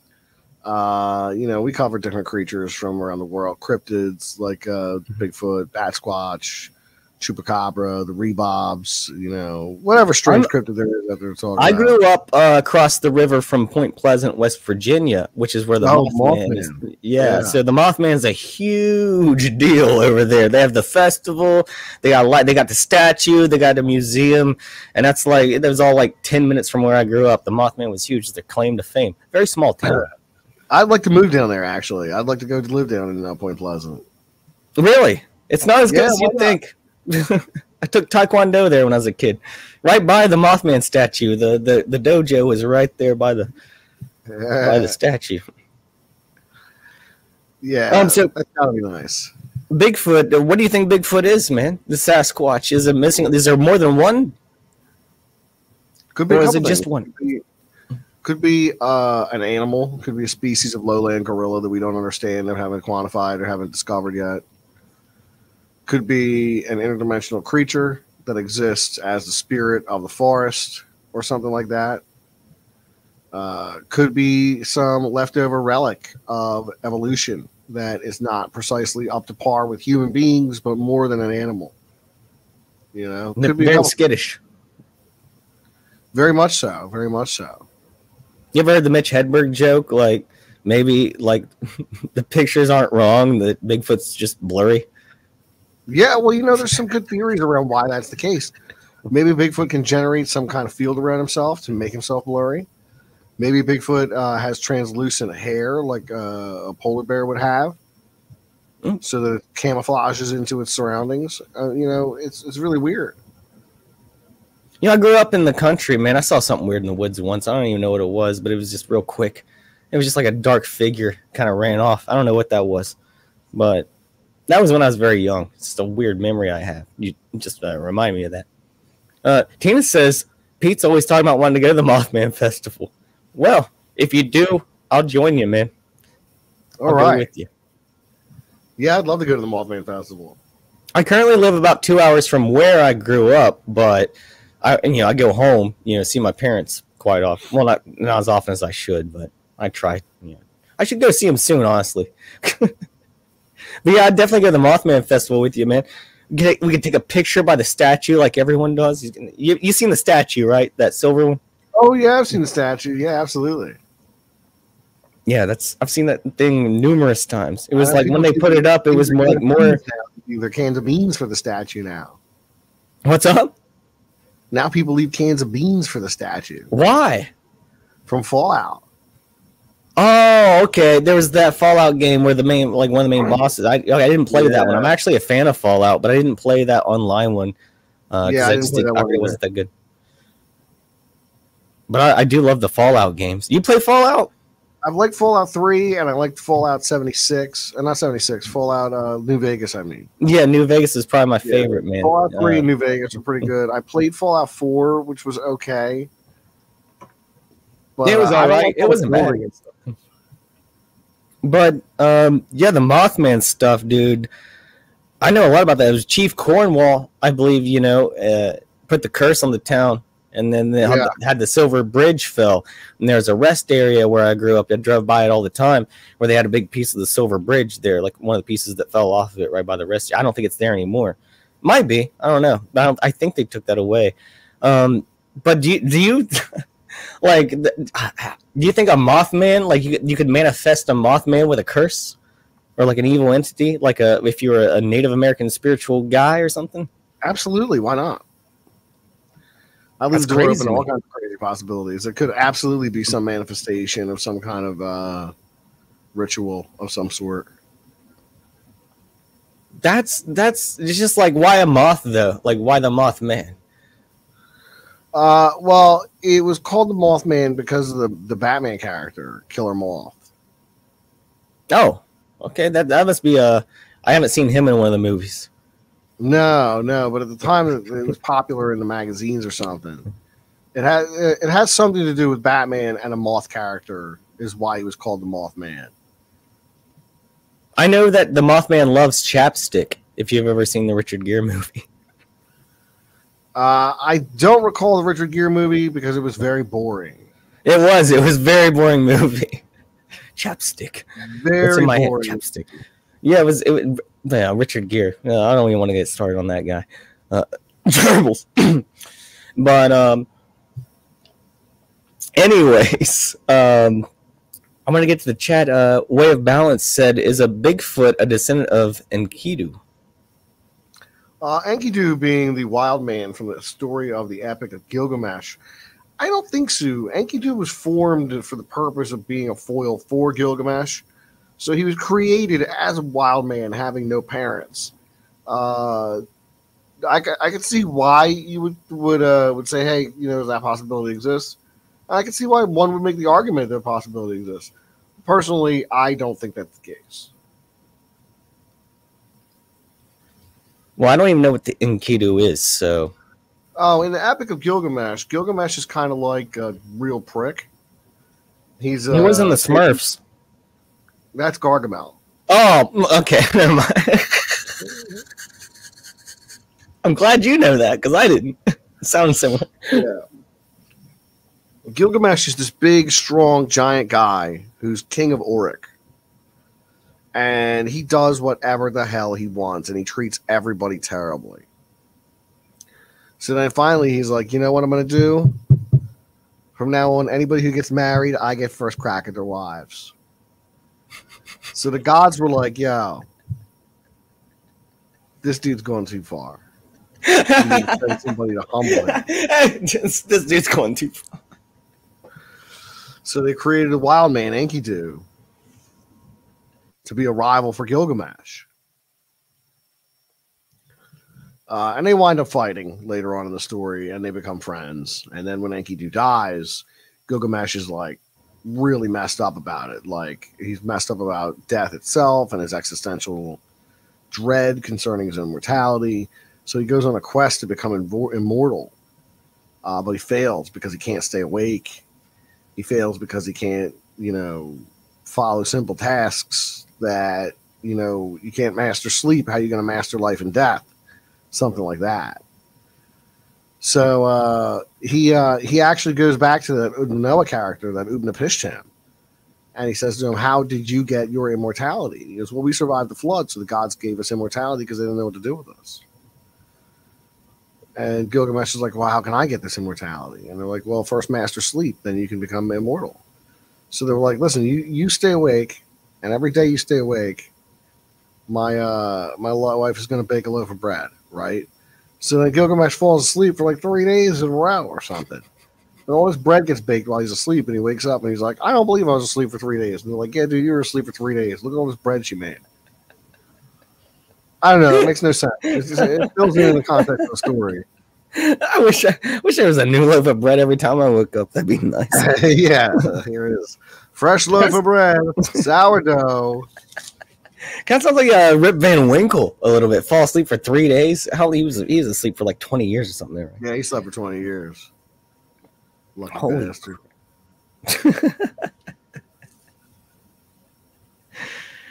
So, Pete, let's have a little bit of fun talk here. Why not? Just for a little bit. I just want to get to know you a little bit better, personally, maybe, and then we'll maybe do a little bit more, and then I'll let you go.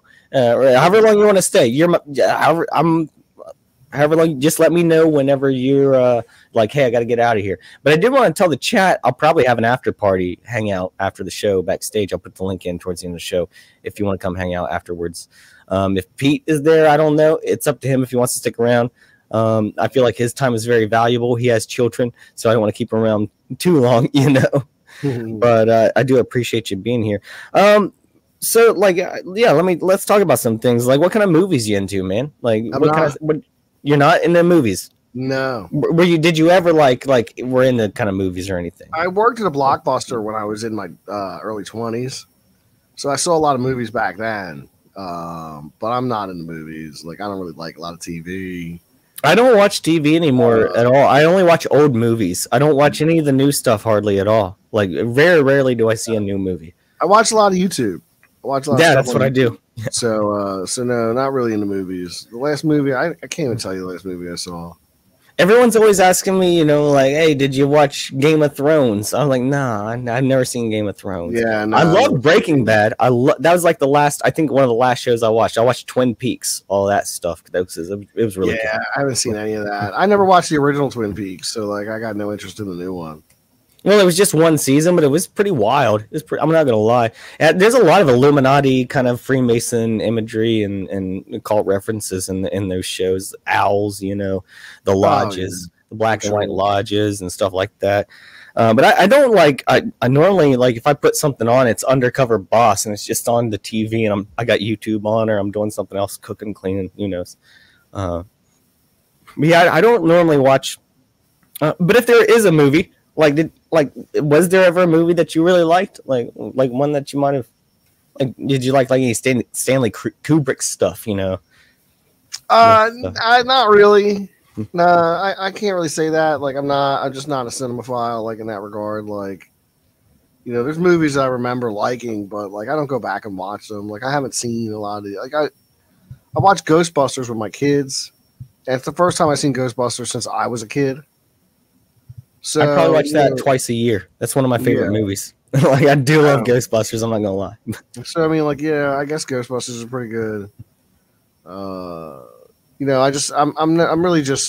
not into all that. I feel like a lot of it's a waste of time. Tina says he's like Batman. I agree completely. But so do you play video games? You mentioned Fallout. No, I don't play video games. I just don't have the time nor the interest anymore. I feel like all games are the same these days. They are getting that way. I haven't really seen movies. My interest. I played Mortal Kombat 11 recently. That's the most recent game I played. I got it on sale, so I said, hey, you know what? I'll play a little Mortal Kombat. I like fighting games, but I don't have the time to devote towards them. So yeah, it took me forever to get through the story mode, and then I got to the last boss, and it's like impossible to defeat her. And I'm like, I'm not going to sit here for the next 10 hours trying to fight this character. You know what I found out about video games, Pete? You pay a high price for them. And then when you win the game, you don't win anything. Yeah. There's no prize at the end of it. Like, you spend 80 hours in a game and you beat the story. I guess you enjoyed it and you got entertainment. But there's no prize really at the end of it. You know what I mean? Like, there's no monetary gain and sometimes maybe if the story's good, you might get something out of it. But that's pretty rare with games these days. So. And I encourage gambling. Just gamble instead. No, I'm not a gambler myself. I like to gamble, but I'm not a gambler. Like, it's fun whenever I get the chance. Maybe I'll do it. But I'm like just throw a couple bucks down on something or whatever. But I don't gamble that often. Every now and then I go through like a week where I'll buy a couple lottery scratch off tickets or whatever. Maybe if the jackpot's high on the Mega Millions, I'll buy a ticket or something. But no, I'm not like big into throwing my money away. I do buy a lot of stuff I don't need. I'll be honest about that. Like, I buy vinyl records now like crazy. I used to do that in the 90s, but they were a lot cheaper back then. Yeah, well, they're not even that expensive nowadays, to be honest with you. If you want to, well, I'm gonna. Okay, that's a false statement. It depends on what albums you're looking for. Newer albums actually aren't that expensive. They're pretty reasonably priced. But if you try to find like my favorite band is Rush, and if I go back and try to find their albums in the early '90s that were made by a different record company than most of them are produced, it's like $400 per vinyl. I'm like, I can't afford that. Can't afford that. So Speaking of music, like, okay, do you listen to music? Not anymore. Don't see the point in it. Never really got. No, I used to be in a band, and I used to really love music. It's just as I've gotten older, I just kind of lost touch with whatever was new, and then what was new didn't sound good to me anymore. So I don't really stay up on top of like too much music. I mean, even new stuff I like is like 10 years old. Yeah. Way of Balance says Pantera. Hell yeah. Cowboys from Hell. I met Vinnie Paul before. Really? Yeah, in Vegas at Hard Rock. Speaking of Vegas, yeah, Matt Brooks, he said degenerate gambler here. He spent like 5 weeks in Vegas recently. Nice. Tina says, yeah, Pete was the lead in a punk band. Yeah, he was telling me a little bit about that backstage before we started the show. It was a good time. You play guitar? I did, but not in the bands. I just sang. Who was your influence for the band? Like, who did you grow up listening to that you're like, I want to be a punk rocker? Well, obviously the Ramones, the Misfits, Exploited, Minor Threat, Defiance, Discharge. All good bands. You know, Oxymoron's probably one of my favorites. They're from Largen, Germany. Very good stuff. Oxymoron, very melodic kind of punk rock with a great street sound to them. So you weren't like G.G. Allen or whatever. Who was the guy? No, G.G. Allen was pretty extreme. Yeah. I do recall the Merle Allen, years after his brother died, would still sell all his memorabilia in this magazine called Maximum Rock and Roll. It was just this black and white zine they used to sell. But it was like the holy Bible of punk rock for a time there. Do you think? I mean, in my opinion, dude, punk rock's. I mean, it's obviously dead. And I see punk rockers now, and like even Rage Against the Machine, in my opinion, like sticking up for the man nowadays, which is kind of sad. You know, it really depends. There's still an underground scene. Like there'll always be an underground scene, and as long as that exists, punk will survive. That's true. There's always going to be the underground, and there is now.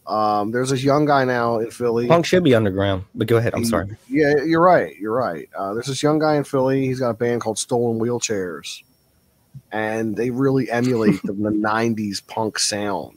The same way that I guess back in the '90s we were trying to sound like the '80s punk bands. You know. So he does a very good job with that. Stolen Wheelchairs. I highly recommend them if you're interested in punk rock. Check them out. And there's some of their stuff right here on YouTube you can find. But it's pretty good. And that's probably the newest band that I've been into, but they're only a couple years old anyway. I think they've only been together for 3 or 4 years at this point. Did you ever get into Rush? I like Rush. I respect them. The first Rush album I ever heard was 2112. My uncle gave me a copy on cassette. Same. Really I was on CD though, but really good stuff. Yeah. Well, I figured you might be into Rush because they had the album Hemispheres, which was talking about the brand Dionysus and all these gods and disembodied spirits, voices. Like it's crazy stuff, man. Like 18-minute songs that go through like all these like gods and stories, and like he was really influenced by Ayn Rand. That's why he wrote 2112, and it's all like very philosophical things when you listen to Rush. I learned a lot. I don't listen to Rush as much as I used to, honestly. There's a couple newer bands I listen to a little bit more, but I still love to break out the Rush on occasion. But I might have to break out the Rush after their stream's over. Yeah, man, because they'll make you think, man. Put Hemispheres on. That album will make you think. I mean, they got a brain on the cover, so it's literally a big brain on the cover. It's meant to make you think. It's for that purpose. Right now, I'm really into this band called Starset. Maybe I don't know if you're interested in listening to any kind of newer music, but they're a newer band, like the past 6 or 7 years. But I would say they're my favorite. If Rush wasn't a band, they'd be my favorite band. Okay. I'm really a big fan of Starset and Coheed and Cambria. I've been listening to them for like 18 years. Do you follow them? No, my brother was a fan. They have like their whole album discography. Every album is like a piece of the story. It tells this huge sci-fi epic, and it's pretty wild, man. They're still doing it to this day. They got a new album coming out in May, and I'm pretty excited for that. Cool, it's still together.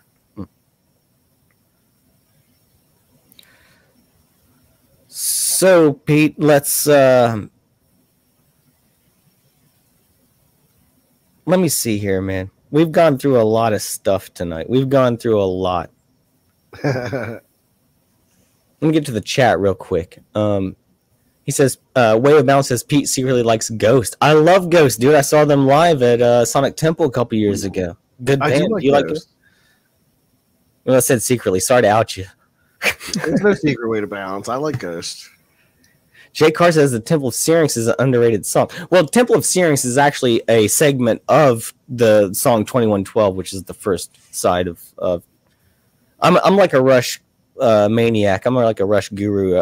I know as much about Rush as Pete knows about conspiracies and aliens. So if you want to know anything about Rush, I can tell you about Rush. And yes, we are the priests of the temples of Syrinx. Yeah, it's great.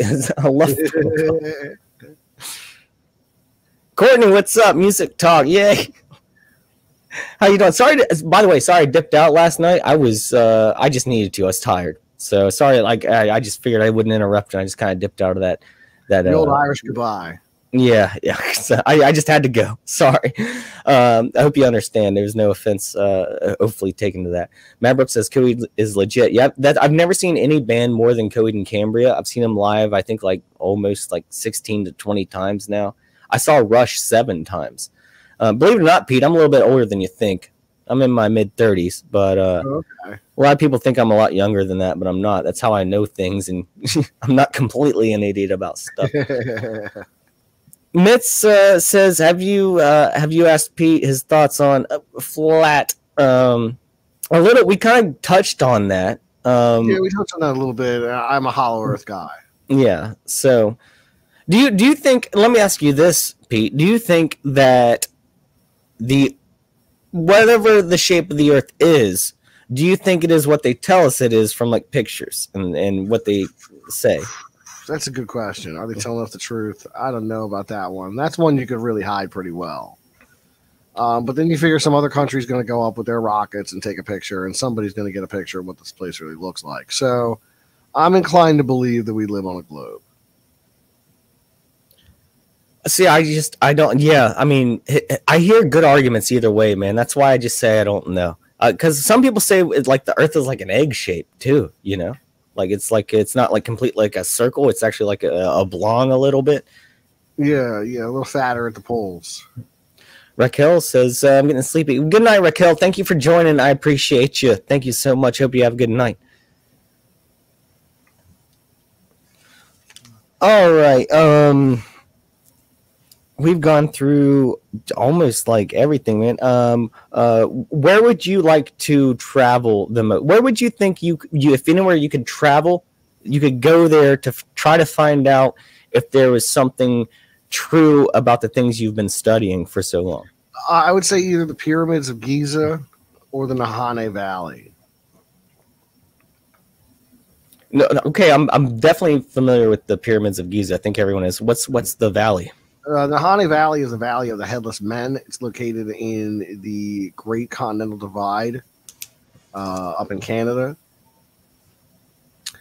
And it's a place where sometimes you go in and you don't come out with your head. I'd like to understand the mystery of what happens in there.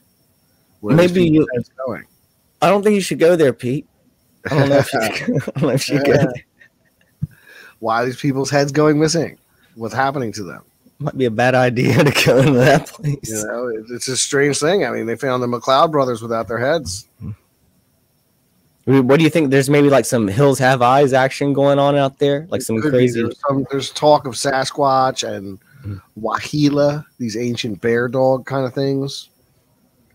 Lights in the sky, hollow earth entrances. The Nahane Valley's really got it all when it comes to strange occurrences. So if there's a place where you're going to have a weird encounter, it's possible it's going to happen up there. Because I used to be a big fan of, I'm not going to lie, I hate to say it. I used to watch, I still do put it on quite often, Ancient Aliens, And I know they're full of shit most of the time, just to be honest with you. But I always found Puma Punko interesting. You know that? Oh yeah, it's absolutely fascinating. Those bricks that were all like diamond cut or something. Like the lines are so smooth and the angles are just perfect and everything. We don't know what the actual structure was because it fell down or something took it down. But like it's just amazing that the tools for that ancient kind of thing were so precise, almost more precise than we can do in modern day. I'd like to go see that myself because I heard you can almost cut your finger on the edge of that stone. It's so sharp. This is pre-flood architecture, in my opinion. This is stuff that predates Noah's flood. So we are talking about stuff that existed at the time of the antediluvian world, in my opinion, when we're talking about Puma Punko. What about, are you familiar with the Tartaria? Not as much as I'd like to be. Not enough to speak. I'm not either. So I just know it's like a big false narrative of like it has to do with the Roman Empire, I think, and just like basically a false narrative of our complete history, from what I know. But I don't know too much about it either. That's why I was asking you. Man. Yeah, I don't know much about it either. I know about the mud flood idea, but that's about it.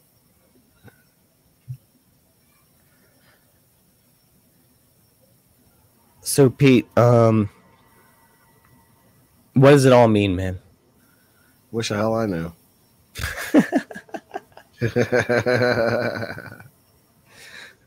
I'm gonna go James Lipton here. What's your favorite curse word? Shit.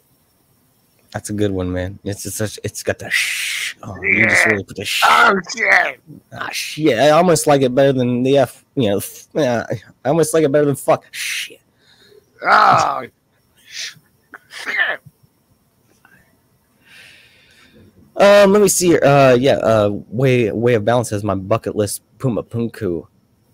How legit are those guys from freaking Ancient Aliens, man? Are they in A live tour right now? Really? Ancient Aliens live. It's happening right now. Here's something I wanted to ask you, man. How do you like what keeps you driven to keep learning about things? Because like for me it's just a passion to learn. And I know I do Hoffcast, like for me a lot, because I just learn things not just from myself but other people. And like having you on tonight, I'm gonna have to go back to the stream like 10 times and take notes to look things up for sure about things that you've mentioned. But what keeps you going? Like what makes you like keep learning? Like do you just have that passion for it, or like you want to find out the truth, or like? I have no idea anymore. I am horribly burned out. I don't know what I'm doing at this point. No, I just don't know what else I would do. Don't know what else I would do with my time if I wasn't doing this. You know, I'd have to come up with something. Well, my question is like, why this? Because do you think like if you can expand the way your mind maybe views the world if you have more information about all the crazy stuff that's been hidden?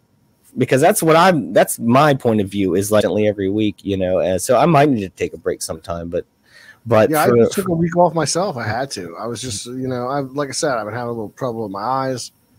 Kind of impacts my ability to do the show the proper way. So, what can you do? All right, man. I feel like maybe we should we'll have a few more minutes here, maybe a couple more questions or whatever, and we'll wrap this up. I don't want to keep you too much longer, man. And we will do for all you bosses still watching right now, we'll do a little after show hangout. I don't know if Pete will be here. Like I said, his time is very valuable. He has a family, and so yeah, and so I don't want to keep him too long. UFOs, man. So you said you've never seen one. You've never seen a UFO. I've never seen one. What so you believe in the UFOs, you've never seen one. What do you believe they exist? Absolutely. So I think too many people have seen them. Too many people have seen them. There's too much video evidence. There's too much anecdotal evidence. And there was too much money put in by world governments into studying the phenomenon in its earliest days to just say, hey, there's nothing to this. Even if 1% of everything that they did with Project Blue Book and Project Grudge, if 1% of anything they investigated was true, that still makes it everything crazy. You just mentioned Project Blue Book. Are you familiar with Project Blue Beam, where they're supposed to be like the government making a fake? That's one of my favorite theories right there, man. I love that one. That's something I love looking into. Yeah, I've done a couple videos on that one. That's like, do you think that's possible for them to one day, like Elon Musk? I don't know if I trust this guy, to be honest with you. Sometimes he says good things. Sometimes he's trying to put brain chips in the monkeys and killing them. But he's trying to put like 15,000 satellites up into the sky, and NASA's like, don't do that. You're going to interfere with our stuff. That can be boiled down to many different things. Where in one case, I'm like, why does NASA not want anyone else up in space? Maybe they'll see something that they're not telling the truth about. And two, could these satellites, this big Starlink or whatever they're talking about, could I'm not saying Elon Musk is going to do it, but something similar could create something like a Project Blue Beam, because I think this is totally possible. I mean, it is. Look at what they're able to do with drones. Mm-hmm.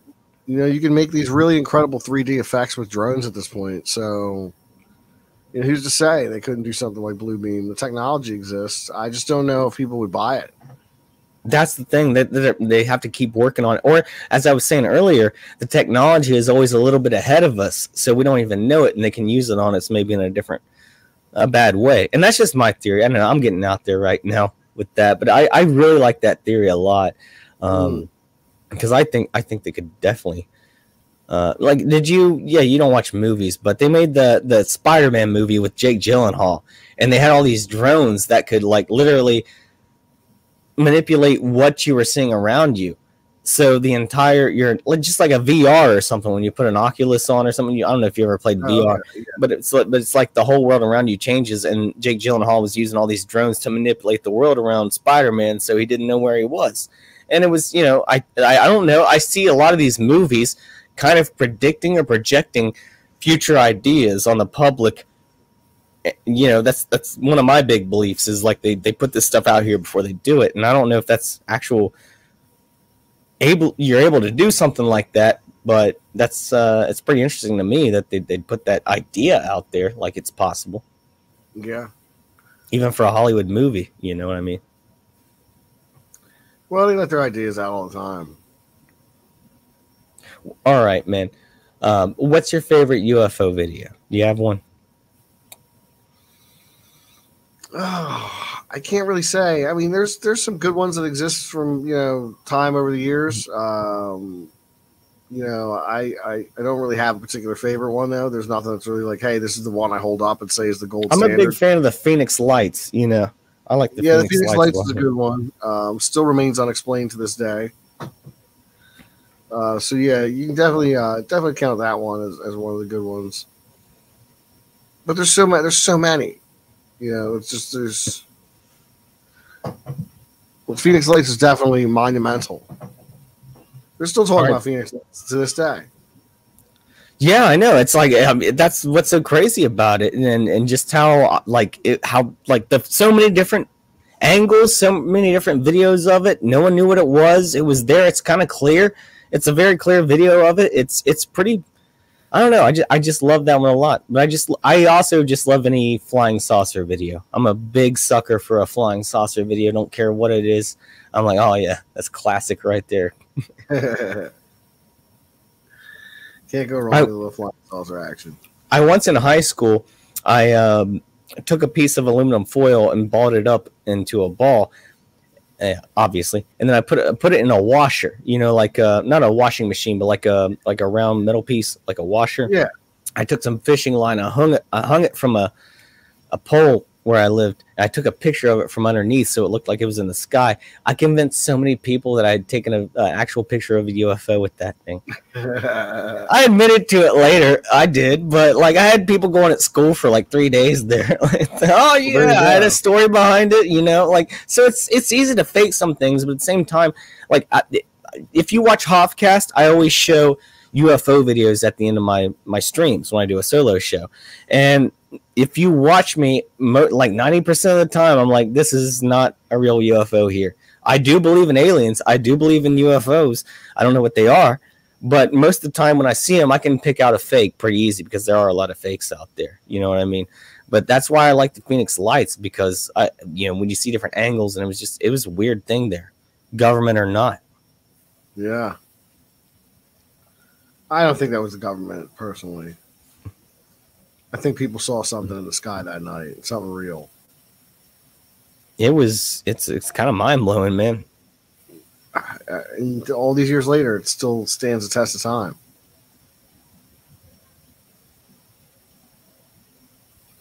So, Pete, what is the craziest theory that you believe in? Did you feel like? Can I ask you that? Like, what do you think is the most wild one that you? I mean, you said Hollow Earth. I guess that's a good one. Yeah, Hollow is pretty wild, I think. I guess maybe I'd like to think that Saint Germain's out there somewhere, that there are immortals that live among us. Certain people who are either cursed or blessed to walk the earth until the end of time. So that would be a fun theory to get into. But, you believe in vampires? I'm sorry, I didn't mean to cut you off. Go ahead. I think that the people have believed in vampires definitely throughout the years. You do find the remains of people that have been staked or have had rocks shoved in their mouths or some other, anti-vampire methods have been employed upon their bodies. But this is when people didn't understand things like consumption and tuberculosis. So You know, they were dealing with it, but not in the proper way. You know, It reminds me of Back to the Future when he runs the DeLorean into that barn, and they're like, "It's an alien." All right, Pete, you ready to wrap this up soon, man? Because I'm gonna get to the chat real quick, say hi to all the chat and everything. Might read a couple comments here, and also once again, the link to Creepy Little Book is in the description box below. Is there anything you want to plug, man? Like, do you have any other anything else you want to people to follow you? Yeah, well, you can follow me on Odyssey and on BitChute and on Spotify. Follow me right here on YouTube. I'm also on Instagram, Twitter, and Facebook as well. So all over the place, all over the internet, you can find me, but primarily here on YouTube. All right, so definitely check out. I'm sure if you're checking out Hoffcast, you probably already know who Creepy Little Book Pete here is. You know, because I mean, once again, I know I've said it a million times, Pete. I'm so thankful to have you on tonight. I'm so glad you took the time to come talk to me, man. Really and it's unbelievable to me, honestly, because I've been watching you for so long.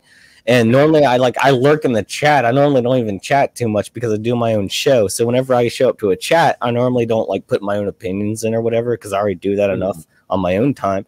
I normally just say hey to people. So, but it's literally I've known who you are for 3 or 4 years now, man.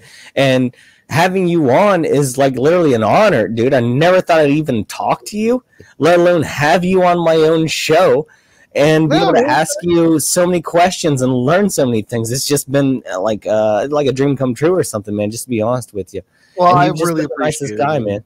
You've been the nicest, coolest guy. Yeah, absolutely, man. So let's get to the chat real quick. We'll wrap this up. But yeah, you've been the best guest, man. All my guests are the best guests, but you've definitely been the best guest, man. And I appreciate you. So I don't even know how you're so smart about this stuff. All right. I don't even know what to read from the chat here. I've gone through a lot. Maybe I'll just try to say hi to everyone.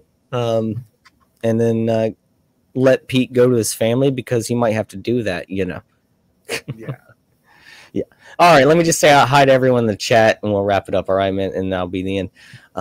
So if I don't get to everyone, I apologize. I want to say hey to Steve, hey to Bane Bear, hey to Matt Brooks, hey to Fifth 90, Way of Balance, Wookiee Supremacy, Pseudonoid. We got Deranged Lunatic, aka DL. Makes sense. Jake Carr, Sapphire Elf, Jupiter's Realm. Thank you all for being here. You're all official bosses now. Tina Tomaszewski. Yeah, I know she's your moderator, and thank you for being here tonight. You know what else we got here? I'm sorry if I missed anyone. I think I got through. Amits, Raquel SSG. It's a big chat, man. It's the biggest show I've ever had, and thank you for that. I appreciate it. I already said Fifth. Tamara Jackson. Sorry if I missed anyone. Alva Yarder. It's nothing personal, I promise. You ever feel that way? You ever feel that way, Pete? No, I don't think so. Just okay, so you're very good at getting through everyone in your chat. Oh, if I tried to go through everybody in my chat, we'd be there for a while. Okay, that's what I'm saying. It's I'm saying you ever feel like you missed someone, and I didn't want to miss anyone here. So last thing I'm going to do here is I'm going to put the invite in. If you want to hang out after this show backstage, I'll be here for a little while. No guarantees for Pete. He probably has to go, like I said. But if anyone wants to come and hang out with Off here, you're more than welcome to. I'm going to put that in right now. And so, yeah, I think I got through everyone. Like I said, if I didn't, I apologize. Thank you for watching Hoffcast. Visit hoffcast.com. Go to Pete's channel, Creepy Little Book, and just spend the next 4 days watching his content, because there's enough there. And after those 4 days, you're going to be a new person. I promise. So, Pete, anything else you want to say, man? Thank you so much for having me. I had a really good time. It was a great conversation. We'll do it again in the future, definitely. Oh, dude, I would love to have you on again sometime for sure. I really do appreciate you, man. Cheers to you. Thank you once again for being on, brother, because I feel like we did have kind of a connection on things. We had a good conversation, we had a good chat, and some good banter, you know, and I really liked that. Absolutely. And you taught me a lot. Obviously, I don't know as much as you, but I learned a lot tonight. Like I said, I'm going to go back through the stream like 4 times, writing down notes and learn about that stuff. Matt Brooks says, "Cheers, Pete." Matt, yeah, fist bump. Thank you all for being here tonight. I'll be here again on Tuesday, 8:30 as always for Hoffcast. Thanks once again to Pete from Creepy Little Book. Go to his channel. Cheers to you all, bosses. Hoff signing off.